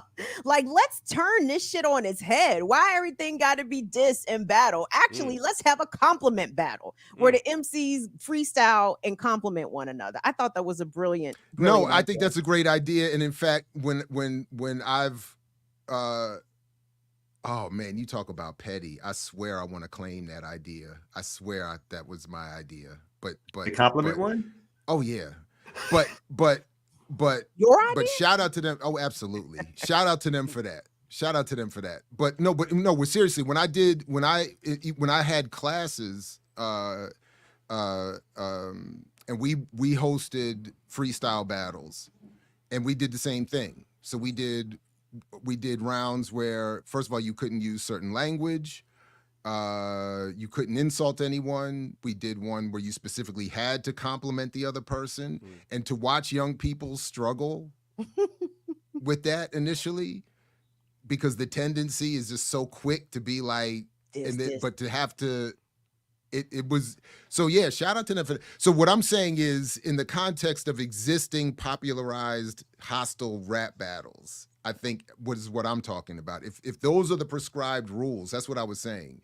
If that's the prescribed setting, then I think up until Kamal's line, everything is fair game. But I do agree that it would be nice if a political context existed where more of what you described, Kim, was happening. And shout out to them for that. Yeah. Yeah. I hope hip hop elevates in the way where, like I talked about the other day, it's so many stages. We had the battle for one stage. That's why we had the battle. Now so many stages you can get on. It's really not a need for battling. Everybody go get your bag and let's make money together. So hopefully it elevate, but we'll see. It's up to this next generation. Before we get to actual news, can I say one thing about this pettiness thing? Because I just want to say quickly, from my vantage point, I know others have there are many others. When I acknowledge being petty, what it really is me calling people out for their lack of principle. And in the context of an unprincipled world, it does come across as petty. So most of what I'm saying when I'm being petty is people have done me wrong, or have done something wrong that I'm calling out, and in the process of calling it out. So for instance, if people, not that this is not a good example, but if someone steals your ideas, or if someone marginalizes you in the aftermath of work with you, and then you call out the fact that, yo, I had something to do with that, in this world, it comes off as petty. but it's really principled in calling out someone's lack of principle. So that's just the general, usually what I'm saying when I'm coming at it. I'm like, I'll claim it as petty because I understand, in the same way when we used to be said you're a hater because Puffy had popularized criticism as jealousy. I was like, you know what? I am a hater because I am criticizing you. I am hating on what the hell you are doing. So that's how I approach when I'm saying, yeah, I am being petty because I'm being petty because I'm not letting you get away with that bullshit. So that's how I feel. Now, I know others will look at what I'm doing and judge me differently, but that's how I see myself in this. Just wanted to clarify that. And you're right, Leah. I don't forget slights. I remember every slight against me gets categorized in alphabetical order with timestamps, labels, and notes. In the Dewey Decimal System, Jared got that shit organized with crazy recall. I won't remember what happened yesterday, and if you complimented me 5 minutes ago, I won't remember that. But if you hated on me 20 years ago, it's well categorized and cataloged. Oh.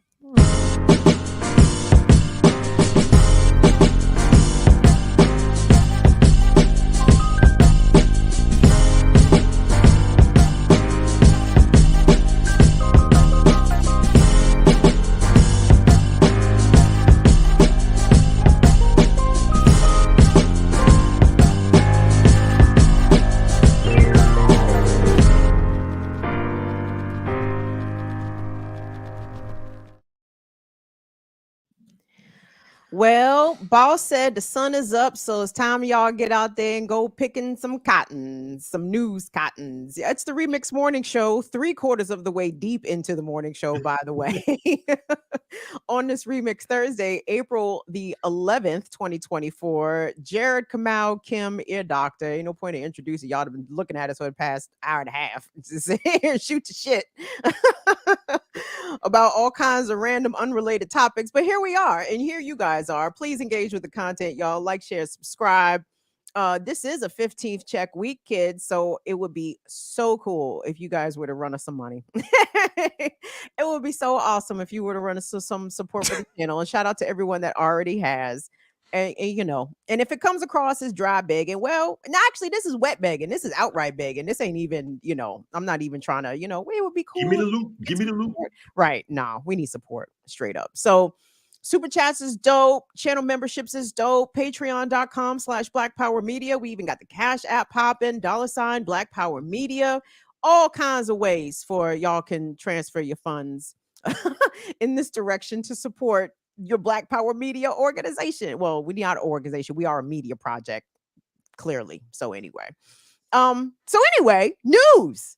What news? So I admit, and Sister Erica laced this on with the run sheet, and on the run sheet is absolutely something I wanted to ask you all about. And Kamau, I do know that you know Dr. Melina Abdullah, who has now been announced as Cornel West's vice presidential running mate.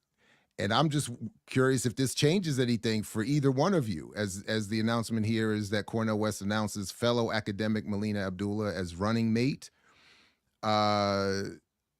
He says she has a record of deep commitment and investment in ensuring that poor and working people are at the center of her vision. I wanted to run with someone who would put a smile on the face of Fannie Lou Hamer and Martin Luther King Jr. from the grave.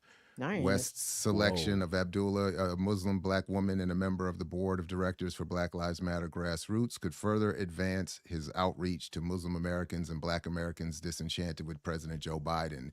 The article here in CNN goes on, of course, to reference Democratic Party spokesperson who, of course, says it's a waste of everybody's time, and if there's only two actual candidates, and if you vote for anyone other than Biden, you are voting for Trump. Well, there goes that race. Yeah, right.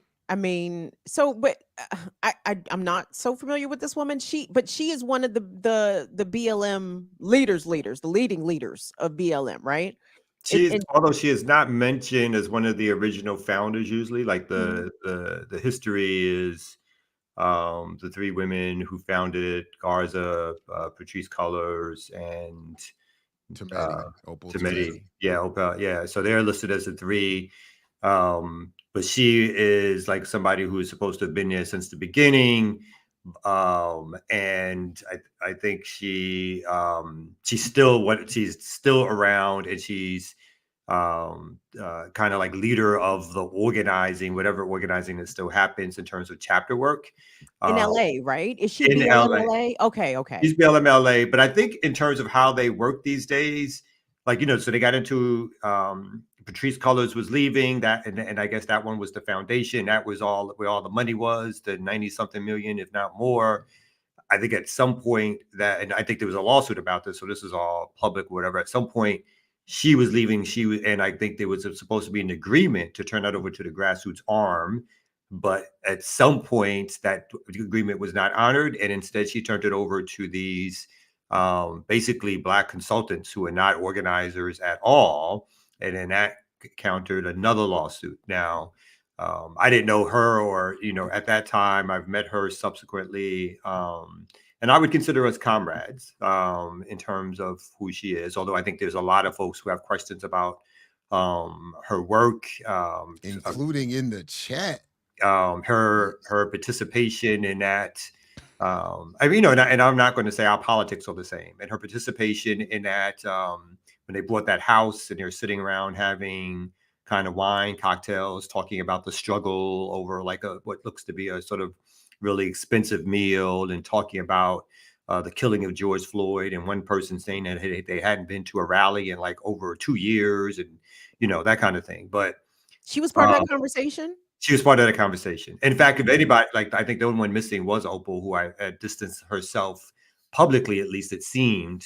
Some years ago, I think she had actually stepped back a while ago. When I say all that to say quickly is, early on, I'm always doubtful of these third party races when they are not connected. I'm doubtful of them anyway, but even more so when they're not connected to any institution, whether third party or organizing institution, that the publicity that they may render from doing this is going to do anything besides add to someone's fame. And so even though I'm not a fan of even the PSL run, but at least they're connected to an organization that they're using this potentially to sort of stack that organization or get the word out, that kind of thing. But but I'm not a fan of these runs for presidents. I think they get a little bit of attention, but I don't think they lead to anything. And as you know, I wasn't a fan when Cornell announced he was doing it. And I think Cornell has muddled his own politics in terms of doing this run. Has probably hurt himself more than he's helped himself, I think, in terms of his legacy around Black radical politics. I think some of the statements he's made, the comparison of political prisoners, our political prisoners, Black political prisoners, with folks in Ukraine was completely ridiculous, right? But I think he's done that in several ways in terms of trying to, what he thinks is going to garner a mainstream audience. I don't think having Molina would do anything to correct that on the ticket. I'm open to like inviting them and having them talk on the platform again. But my feeling about these things is that they're not the deep dive organizing that we need. They won't, after this race is over, folks are going to go their separate ways. They may add to their own personal sort of validation and notoriety. But the question becomes, will this increase our ability to move away from the Democratic Party in any real way? Will this increase our ability to grassroots organize? Will this increase our ability to create institutions which are a challenge to these folks? I don't know. I don't see it. And I'd be happy to be proven wrong, but I don't see it. And unless folks are developing, lastly, a political party and apparatus, if this is your bag, this is the thing you do. One of my major criticisms of Cornell over his decades of work is that with his notoriety, his fame, he's not, to my knowledge, created and even lent his name consistently to something which will be here after him in terms of an organization that's supposedly radical that does something within the Black community. I could be wrong, but I don't see it. Yeah, unfortunately, I don't really have an opinion about this because I'm not that familiar with Dr. Abdullah's work, except for some snatches of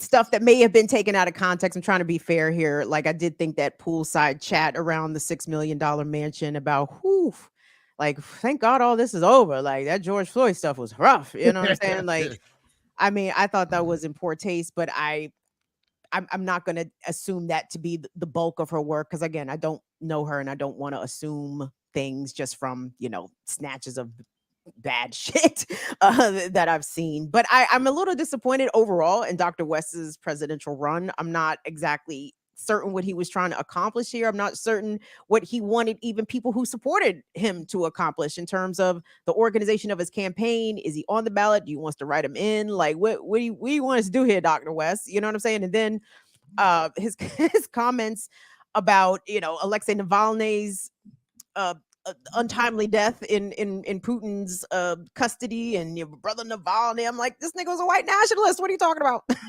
what are you talking about, Dr. West? What you talking about? So anyway, I don't know if this moves the needle for Dr. West one way or the other.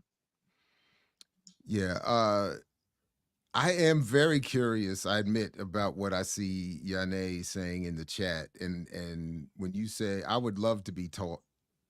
Well, that was part of the split, really quick, of the BLM 10. That I think the BLM 10 that Joy James hosted here was, again, the challenge to, and we could have Yane. I think maybe we should have Yane on to talk about that, or somebody else to sort of talk about it a little bit more.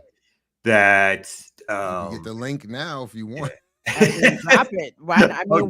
What else we doing? Yeah. If I remember, and again, maybe it would be great actually, as the more I think about it, like to have that side come on, because I was told from various sources, and not news gathering, I was gossiping or whatever, that folks were united against Patrice or challenging Patrice in terms of all the different chapters.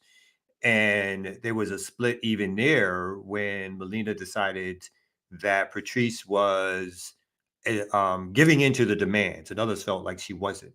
And Melina stuck with Patrice when the other chapters decided, like, no, like they're not, whatever they're doing, they're not doing it fairly, they're not doing it correct, we out. And then she herself got burnt when she thought, Patrice was going to lace the grassroots part of it with the resources to do whatever work they thought needed to get done. And so, I make no, again, I'm not an insider to that conversation or whatever, just like tidbits here and there, but yeah, I mean, I think there's real battles and I know people who won't appear with Melina in terms of what they think was her misdeeds in terms of the relationship with Black Lives Matter. So I think all that stuff is open for like more discussion. And I don't think she's ever necessarily answered like the way people have wanted her to answer for her role in those days. And I will say, like, like when she does interviews, she tries to sort of go past that part and not have an examination of that time and just say that I'm here for the future, I'm not here for that. But you can't be here for the future if you're not willing to have an examination of your role and other things. And so I do think that's a legitimate criticism that, and I think at one point I tried to put her in touch with you, Jared, to have a larger discussion about the critiques or whatever of her work and even her vision of Black liberation, which again, she doesn't come off, or as far as I know, is not a socialist by any means, and directly has tied part of her work to Black banks and some other things that I think we fundamentally disagree with. But she has done that or whatever like that. So, and I think that does need to be called out, or to there should be some conversation, debate, discussion about why that is supposed to whatever. Yeah. Years ago, I mean, I only know of her as coming from the Pan-African Studies department in LA, and coming out of politically the sort of the Karanga universe of scholarship. And then the only issue the only time we've ever had cause to engage was when I tried to at one point, share with her some disagreement over the Black Lives Matter One United Bank issue.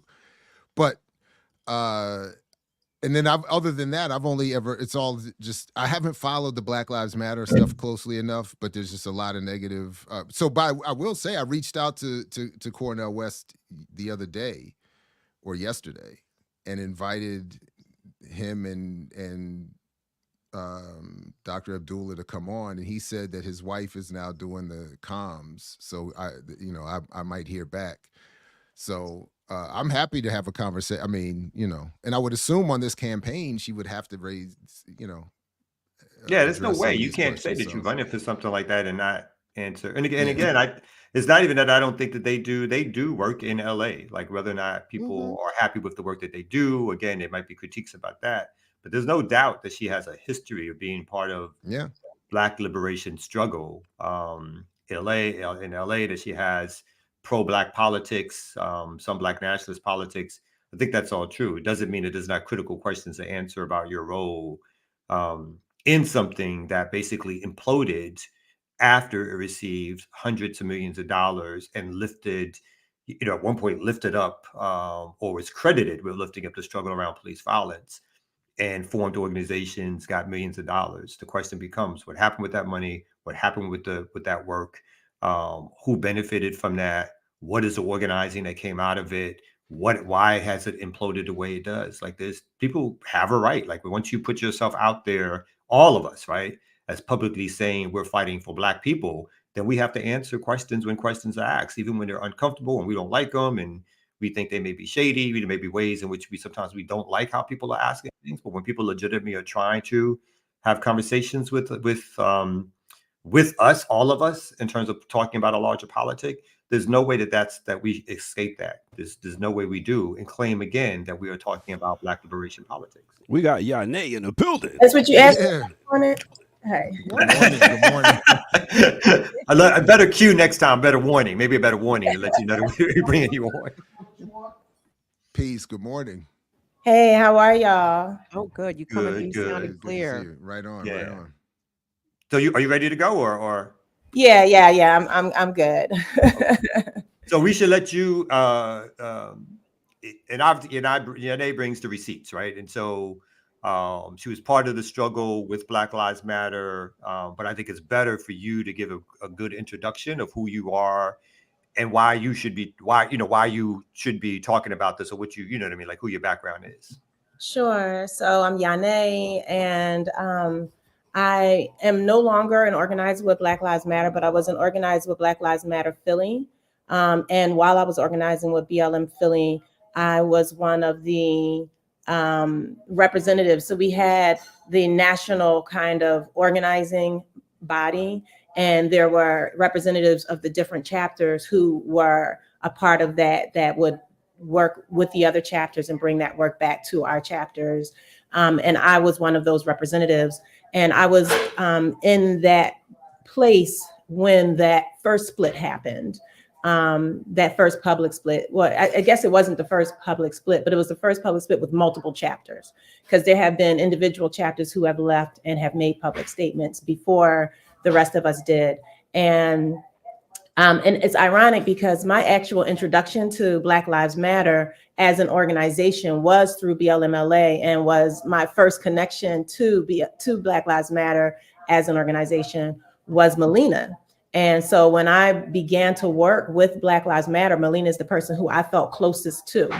And so when I began to eventually, years later, became a part of this national network representing BLM Philly, I was very close. I felt close to Melina, and did not actually understand a lot of the tensions that I was observing inside of the space. And it's ironic because early in, I was very known to be like, come on, y'all, we all love Black people. We're here to do we can get along. And, and that was my energy. And quite honestly, by the end, I was the biggest yeller. I was the one who was really, upset. Like, I mean, a lot of us were upset, but I was the one that was the most vocal fighter. And the primary problem that we had as a collective was Melina, specifically Melina Abdullah. We were not able to make progress on a lot of very core things. You can't have an organization without clear protocols and processes and very clear politics, and those things were missing, and the efforts to bring those things into place and create that kind of a core were undermined. It started being undermined before I got into that place, from what I heard, and that's my hearsay, but I observed our efforts being undermined when I was there, and us collectively. And there would be a core group of individuals that centered around Melina who would disrupt all of our efforts to make progress in the organization. And at the same time, we were also having a lot of things that were being put out on our behalf as a collective of chapters that we were not aware of.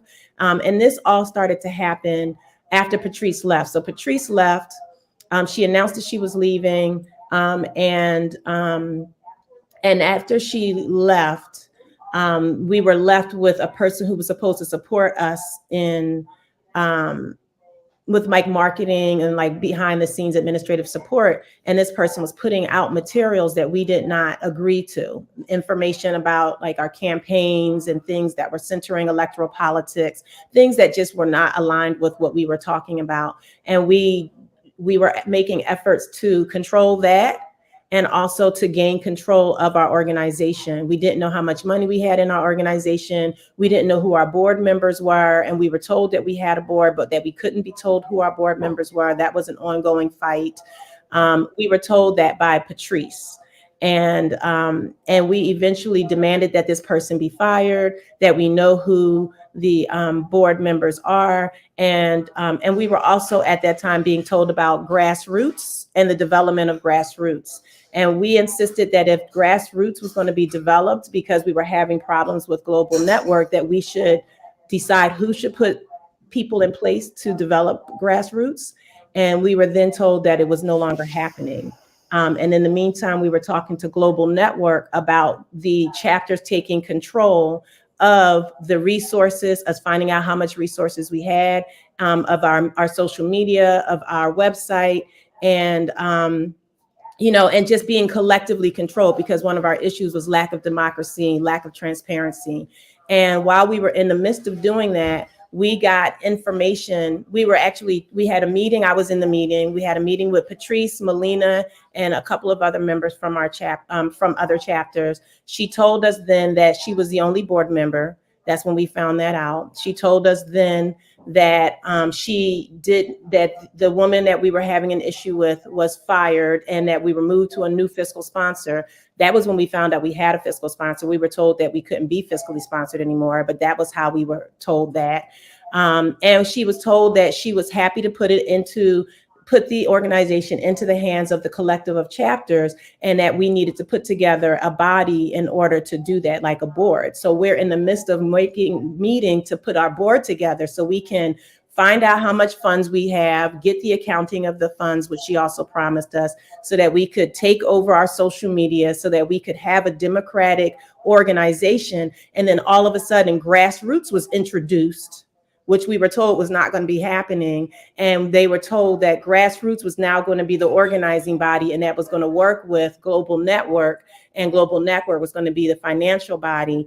And, and we were completely like about it. Yeah, I was trying not to use that term, but we were completely uninformed about that happening. And then we learned about the 90. So then we put out our public statement. After the public statement, we learned that we had actually had $90 million. Most of the chapters had not received any funds from Global Network or any of those entities. And so the last thing I'll say, because I'm trying to give like a very quick overview, but the last thing I'll say is that the lawsuit that Melina put out that was saying that the Global Network should not have those funds, and that the funds are supposed to go, and all of those things, everything that she was accusing those cats of doing are actually what she did to the chapters. So there were so many of us that were organizing there together. And it felt very much, it's ironic you mentioned this, that she was trying to shift the narrative to one in which she was one of the founders. She wanted to shift it to from a 3-founder narrative to a 4-founder narrative, that she felt that she had the right and the authority over anyone else in this collection of chapters through which she gained her credibility. All of Black Lives Matter's credibility was in our collectiveness.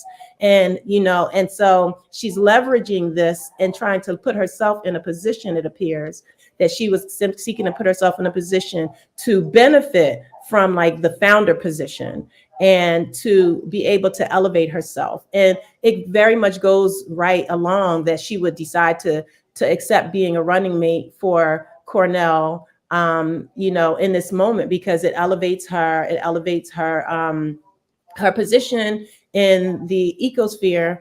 But I would claim that she is a grifter. I know families who have said that she has not given them money. I know of a family who she explicitly collected money. Actually, someone from BLMLA that was with her when I met her, and when I met this mother who was who had just lost her son through police violence. That woman called me to tell me that Melina did in fact collect money and funds for this woman's family, but she never gave funds to this family. So those are the kinds of things. And there are multiple, incidences. If you talk to people who are organizing in LA, there are lots of people who talk about the problems that BLMLA creates and the ways that their power undermines actual organizing. And that's something that we saw in a lot of the different communities. You would see that whenever something major happened and there was something revolutionary happening on the ground, folks from the face of BLM will go into those locations and take all of the energy, all of the focus, and then leave, and the communities would be deflated. And that was one of the things that we were seeking to transform in going public, because we weren't able to transform it internally. But that's my spiel. No, thank you for that. That's a lot. So I would wonder, my one question is, I'm thinking if so on the off shot, or maybe not, that West's camp responds and he and she come on, is this person that you're talking about where the money was not delivered, is this person publicly, is this well, the mother has been public. The mother has spoken about this publicly. Lisa Simpson is her name. Melina has worked to diminish her name. Actually, Lisa Simpson, if you all remember, there was a period of time when there were conversations about Black Lives Matter that were being had by Michael Brown's father and also by Samari Rice and Lisa Simpson. They were speaking out together. And so she's one of the people who was speaking out in that way. And I haven't talked to her in a while, but I would imagine that she still feels very strongly a desire to have her story be told, because her son was shot over, I think it was 30 something times in the back. And, I met her.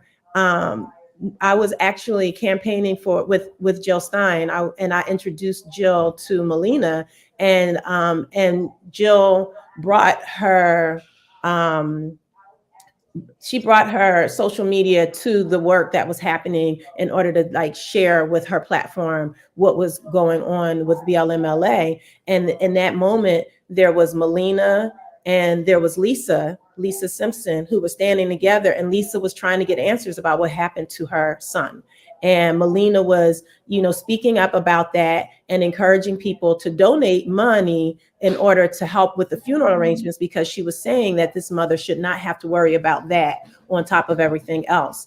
And, and that was the last I had seen about that, and for some years. And then later on, I started getting information. People started sending me information saying Melina never gave any money to this family. And then when Walter Wallace Jr. was murdered here in Philadelphia by police, Samaria and Lisa came here to connect with the family, and was warning the family about me, because they associated me with Melina, and they thought that I would try to steal this family's money in the way that Melina had stolen money from Lisa.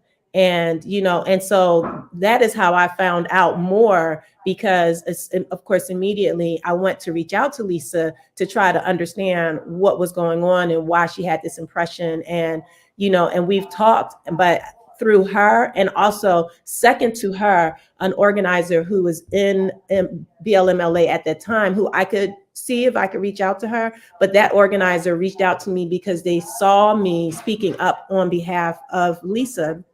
And they reached out to me to tell me, because I couldn't say, I was like, I know that she put that information about collecting money on her site, but I can't speak to whether or not she's actually collected money on behalf of her, or if she was just, referring people over. But I would say that regardless, even if they didn't collect a dime for her, this is an organization. They had their own GoFundMe that had over $1 million in it. They just for the chapter, just as GoFundMe, regardless of whatever else they may have had, they should just give her $5,000 to bury her son, because that's what the BLM chapters are here for, is to support families and the community who lose their family members from police violence. So give the money to the family, regardless if you didn't collect the dime.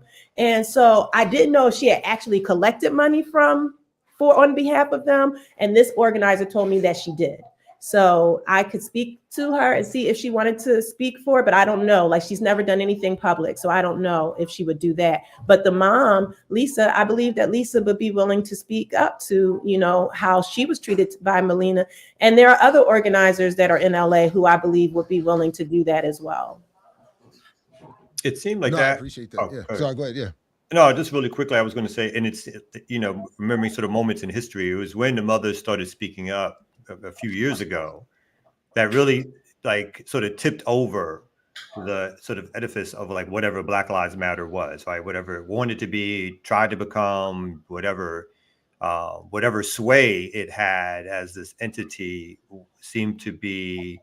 That was a moment of inflection where people who even once either silently supported it or try not to come out on sides, it really did something to sort of undo the spotlight that it had. And even at that point it was waning, but still the spotlight that it had. But I also wanted to ask, and I know you said you're not a member anymore, if you were to sort of summarize quickly where you feel the Black Lives Matter as an organizational apparatus, even with the spinoffs, movement is. My understanding, I don't know where the break-off chapters are. I don't know where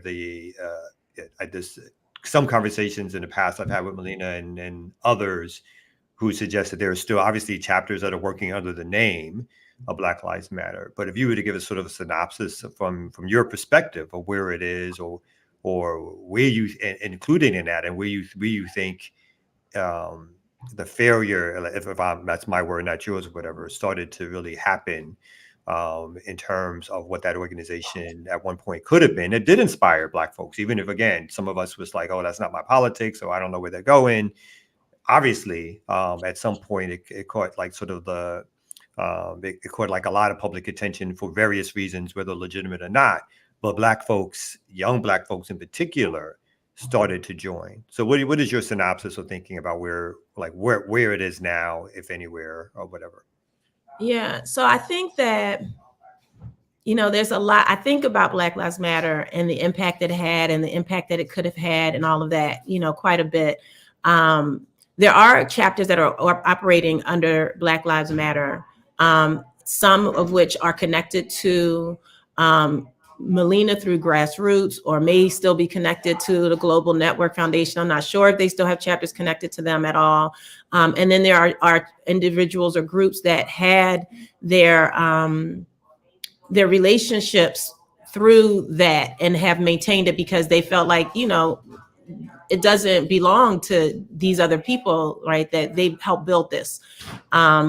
So there's that's happening. That's a part of the reality. And so it's not necessarily easy to know where a chapter stands. Just by its name, it may be, connected still with the I call them the betrayers, or it may it may be, separate, but the chapters that have separated are also still in community with each other. So like there was the BLM 10, which is what we were called, the first 10 chapters that stepped out, and then more chapters aligned with those chapters about what was going on.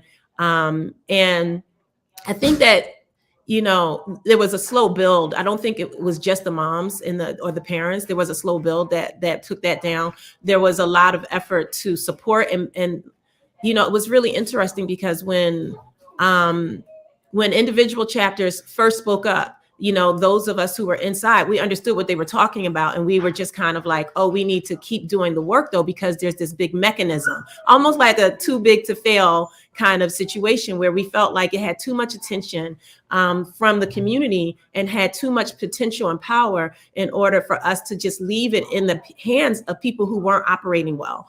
And, and so that's what kept a lot of us aligned and continues to keep a lot of us aligned. Can you let Vision out, please? And I think that there's still an effort to continue to build on that network that happens amongst the chapters. And I know that they are working together, and I'm not, it's not my place to speak to what they're doing. I do think that studying Black Lives Matter and the way things went down is a study in counterinsurgency, and in the US's counterinsurgency program. That's how I feel that Black Lives Matter ultimately ended up being used as a tool to defang the revolutionary moment that was happening in 2020. We were in a position at that time to really push the national community here towards more revolutionary policies and stances. And that was undermined actually by those who were leading Black Lives Matter, who were putting out things that were saying stupid shit like, we're going to move from protest to the polls. Like, why would we be doing that? So we have, police stations that are being set on fire, and, you have individuals who are saying, like, in the government realm, saying like, we can't contain this. And then you have an entity like Black Lives Matter, which is saying, let's go and get this Black woman elected vice president. It just was completely irresponsible. Very similar, ironically, to what I feel is a moment right now in which Cornel West was very irresponsible. So it's ironic that these two are coming together, because I think it was very irresponsible for Cornel to leave the Green Party. And anyone who knows me knows I don't really give much of a fuck about electoral politics at all. However, this is a moment when Cornel could have really been a tool to build up a major minor party, to establish a minor party and bring it into the ecosphere at a time when the Democrats are not getting any kind of support and are like really being seen. And he's squandered this moment. And I think that there's some responsibility and accountability that people need to be held to when they squander or undermine moments that are so radical and transformative that could make such a big difference in our movement. And I think that Black Lives Matter was used to do that very definitively, became a tool. They got used, they got thrown on their time covers and, were compromised, in my opinion. There's no one person who leads any movement. There's no three people who lead a massive movement. You need to know your role. You need to know your place, and your place is serving the people and not taking a spotlight. And that's what these people seem to be about. I don't know if I answered your question or if I just went on a whole nother soapbox. But I do think that there's amazing movement that's happening, that people who are awakened are finding their places in other organizations like the amazing Black Alliance for Peace. The Black Alliance for Peace is a very different kind of organization in that they know the politics, and the politics, as Ajamu says, are in command. And so, these kinds of organizations still have people who are being guided with actual political education and principles and integrity. And that is something that did also come out of that movement. People were, when they realized that wasn't their place, they turned to look and found that there were other places to go. I was looking for the bars clip, but we're in the wrong studio suite for that. But that was a lot of information, and we the context and the chronology. That's very helpful. Yeah. No, definitely. Thank you for jumping on and adding that. Should do this more often. All right, y'all. Thanks for letting me come on and speak a little bit about it. I mean, I think that people like Melina are dangerous for our community. You know, I think that, you know, we can't continue to let people be misguiding and misleading our community and not speak up about it. And I appreciate the fact that you all do, you know, bring people to question, you know, and including, I really appreciated the interview that y'all did with Cornell when he left the Green Party. You know, that was really a turning point for me in understanding, you know, his candidacy or lack thereof. And so I appreciate y'all. No, thank you. We appreciate you. Absolutely. Thank you very much. Yeah, so listen, I know we got to get ready to wrap up. I will say, by the way, please, everyone, come back at 11 o'clock because I got some questions from my man, Dr. Kevin Shockley, about his new series on the problem of culture and education in Black youth. It's going to be fascinating. But yeah, no, right on. That was dope. Y'all come back anytime. Yeah, all absolutely. Right. Anytime. Thank you very much. Appreciate you. Thank you. Was that an applause button? Nah, I'm just love the spoon and the fork on the wall. Hey. Well, I saw the sister in the middle. I don't know why you looking at the spoon and the fork. Hey, I hope you recognize we gotta have some sisters on the wall. That's the artwork of Sophia Dawson. You know, y'all may know Sophia Dawson's work, but she's done work with different political prisoners. She did a piece with Baba Kamal Siddiqui, you know, free Baba Kamal. Yeah, so that's whose work that is, right? That's fly right there, definitely. Right on. All right. Yane, any music requests before we get up out of here? Yes. Why don't you play Philly Work by Yane Indigo? Oh! Say it again. Ouch. Shalom. Dig into them digital crates real quick. Look like, do I have that in my collection, Mr. DJ? You gotta get it. It's okay. You can find it. It's right there. It's right here on YouTube. It's on Pandora. It's on Spotify. Yeah, I mean, Philly Indigo by Yane. Okay, got it. Philly Work. Philly work. If I don't got you today, I got you. All right, it's easy to find. Just look up my name, Yane Indigo. Nice. All right, got you. Right on. Thank you for that. Peace. Thank you so much. That was a lot of insight. That's a lot of context. That's a lot to chew upon and to ask more questions, you know. And I think these are excellent questions to ask Dr. West. And Melina. And Melina, vice straight up. president. Yeah, she's vice Get the president. response. Yeah. Totally. The invitation is out. Let's see. There we See, go. y'all wanted news. Y'all got news. That's what I'm tell them. Come out. You know what I'm saying? We might not come with the whole 2 hours of it, but we damn sure gonna bring y'all something. That's for Wednesdays. Yeah. I know you make all the women do the work. I got it. Absolutely. We have come to worship the of his name. We have come. Oh my gosh.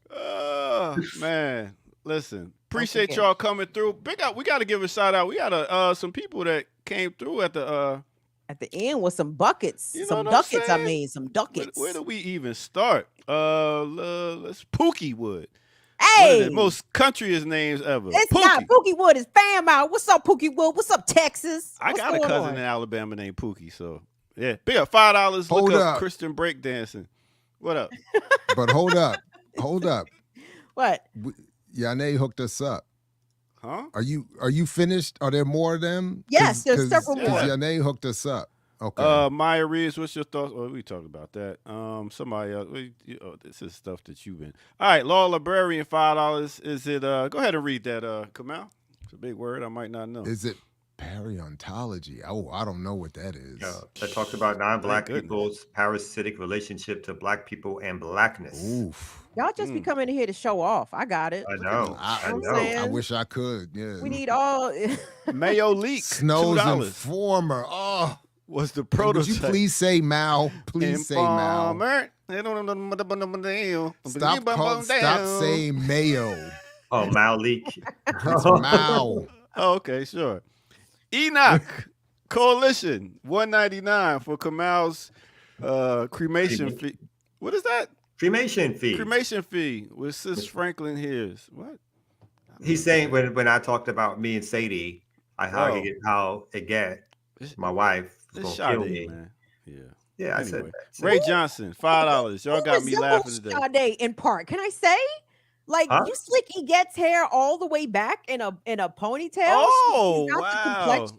She may even got have the Sade forehead. The forehead reach. And I say this is a big foreheaded woman. She is Ethiopian. Yeah. Okay, so I mean, you got all I said about I was talking about her singing style and the fact that she's lifted up, but partly because of her complexion.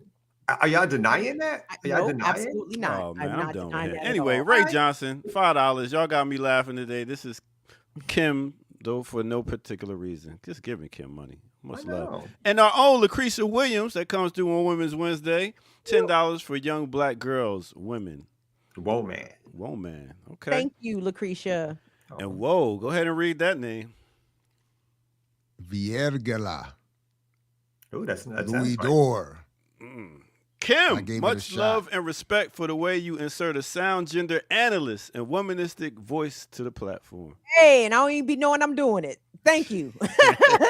Black Magic, $10 super sticker. And Mr. Flaudy, you are all terrific. BPM is the highlight of my morning and then some. Oh, that's so beautiful. Thank you very much. Big up. Thank you so much. Big up, and Black Magic. Ra Sign, who sends in money every day. And he sends money every day, which Raj gives too much money for that. Yeah. No excuse why you keep mispronouncing his brother's name. Raj Sign? Sing.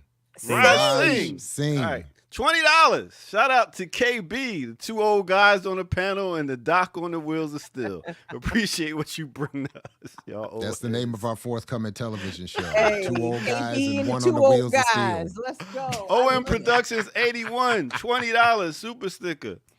And ZZ Lion KB Dad, and the olds.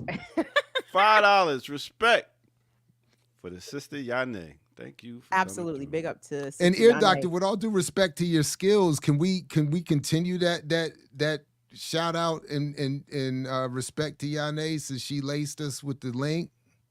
Oh, what's going on? Let's do it. Is this working? Yeah. Tommy Nichols, Jaheim McMillan, Charlie McTown, Takar Smith, Manuel Tortuguita, Philly in the building. Janine Anderson, Oscar Sanchez, say their names. India Krager, Breonna Taylor, Ayanna Stanley Jones, say their names. Long live Richard Fisher. Long live Walter Wallace Jr. Free Mumia, free Kamal, free Leonard, free Imam Jamil, free them all. What the fuck them motherfuckers do in your city? They be putting in work, then they lit like in Philly. They be on that 412, then they lit like in Philly. Are they ready to tear it down? Then they lit like in Philly. Tear it down! What the motherfuckers do in your city? Do they fill the bellies up? Then they lit like in Philly. Are they runners for the squatters? Then they lit like in Philly. They go savage on that swine? Then they lit like in Philly. Lit up! I had to stand up.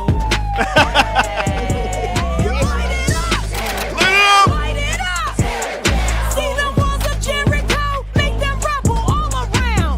1, 2, 3, 4, 5, 6, 7, 7, 8, 9, 9, 10, 11, 12, 9, 10, 11, 12, fuck 12. Let's go. Aim at these niggas if they won't stop killing us and keep pulling triggers. Give us all our political prisoners. ACAB, free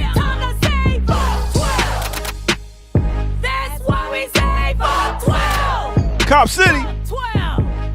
Let's go. We can't bow down to these fools, filling up their cages out of our schools, keeping niggas hungry, food just out of reach. They say we illegal, niggas gonna eat. We're gonna eat. We don't care you mad, we taking these streets.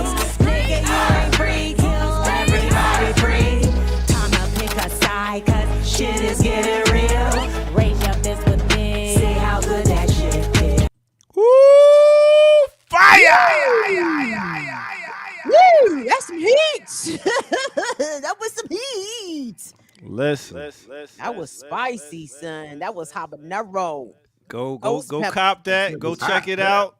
Go rock that in your sound system. Do what you got to do. All right? Yo. That's our new theme song. That's gonna be our new theme song or some shit. Oh, that's how we should open the we news. should. It should be the new news segment. We gotta get an Opener. okay from her, and we can make that happen. Yeesh. Listen, well, we thank you all for coming through on another day. We 10 minutes after we made it up to like almost 600, away live. So big up to all y'all for tuning in. What we got coming up this weekend, starting with Kim Brown. Burn It Down with Kim Brown. Come Friday, 7 p.m. Eastern. Y'all be sure to tune in and come hang out. We've anyway, just come tune in to the show. Burn It Down with Kim Brown. Go subscribe, y'all. We rolling over there. I'm very close to 5K. So if y'all can push us over that 5K one day, we'd appreciate that. Appreciate the BPM support. All right. Okay. Dr. Ball, what you got?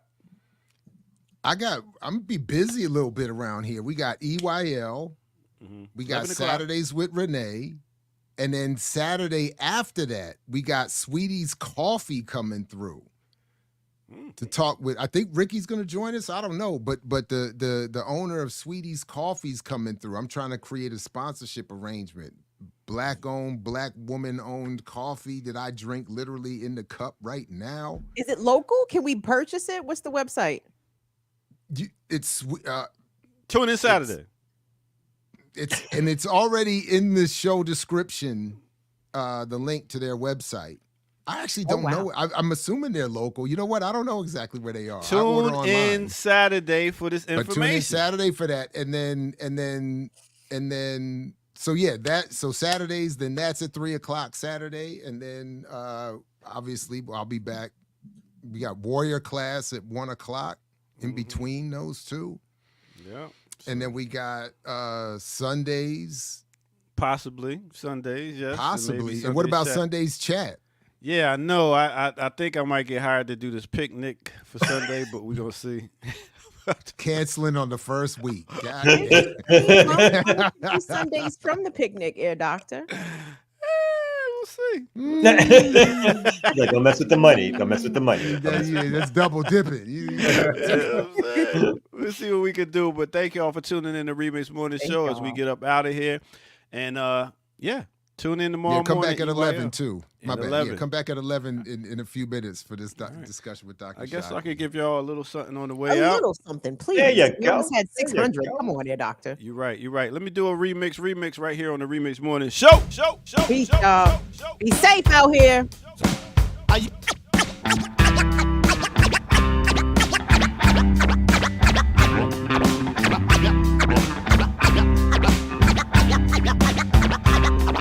used to rob and steal, now I make food for thought. Fresh like the air you snort. I drop jewels, little nuggets of wisdom, seeds that keep growing. Pay my debt to society, so no more owing. Now it's showing and proving. Keep the body moving. Exercising the mind is scientifically proven to increase your lifeline, strengthen your heart. Eat fish, that brain food will get you smart. Yoga, deep meditation and tactics. You know good than just practice, cause practice makes perfect. Stop burying the lies and bring the truth to the surface. Money is the root to all evil, that cash rule will have you out there looking like a damn fool. That's the devil's bait, the almighty Dollar Tree will have your mind fooled by technology. Make the right, make the right, make the right. There you got the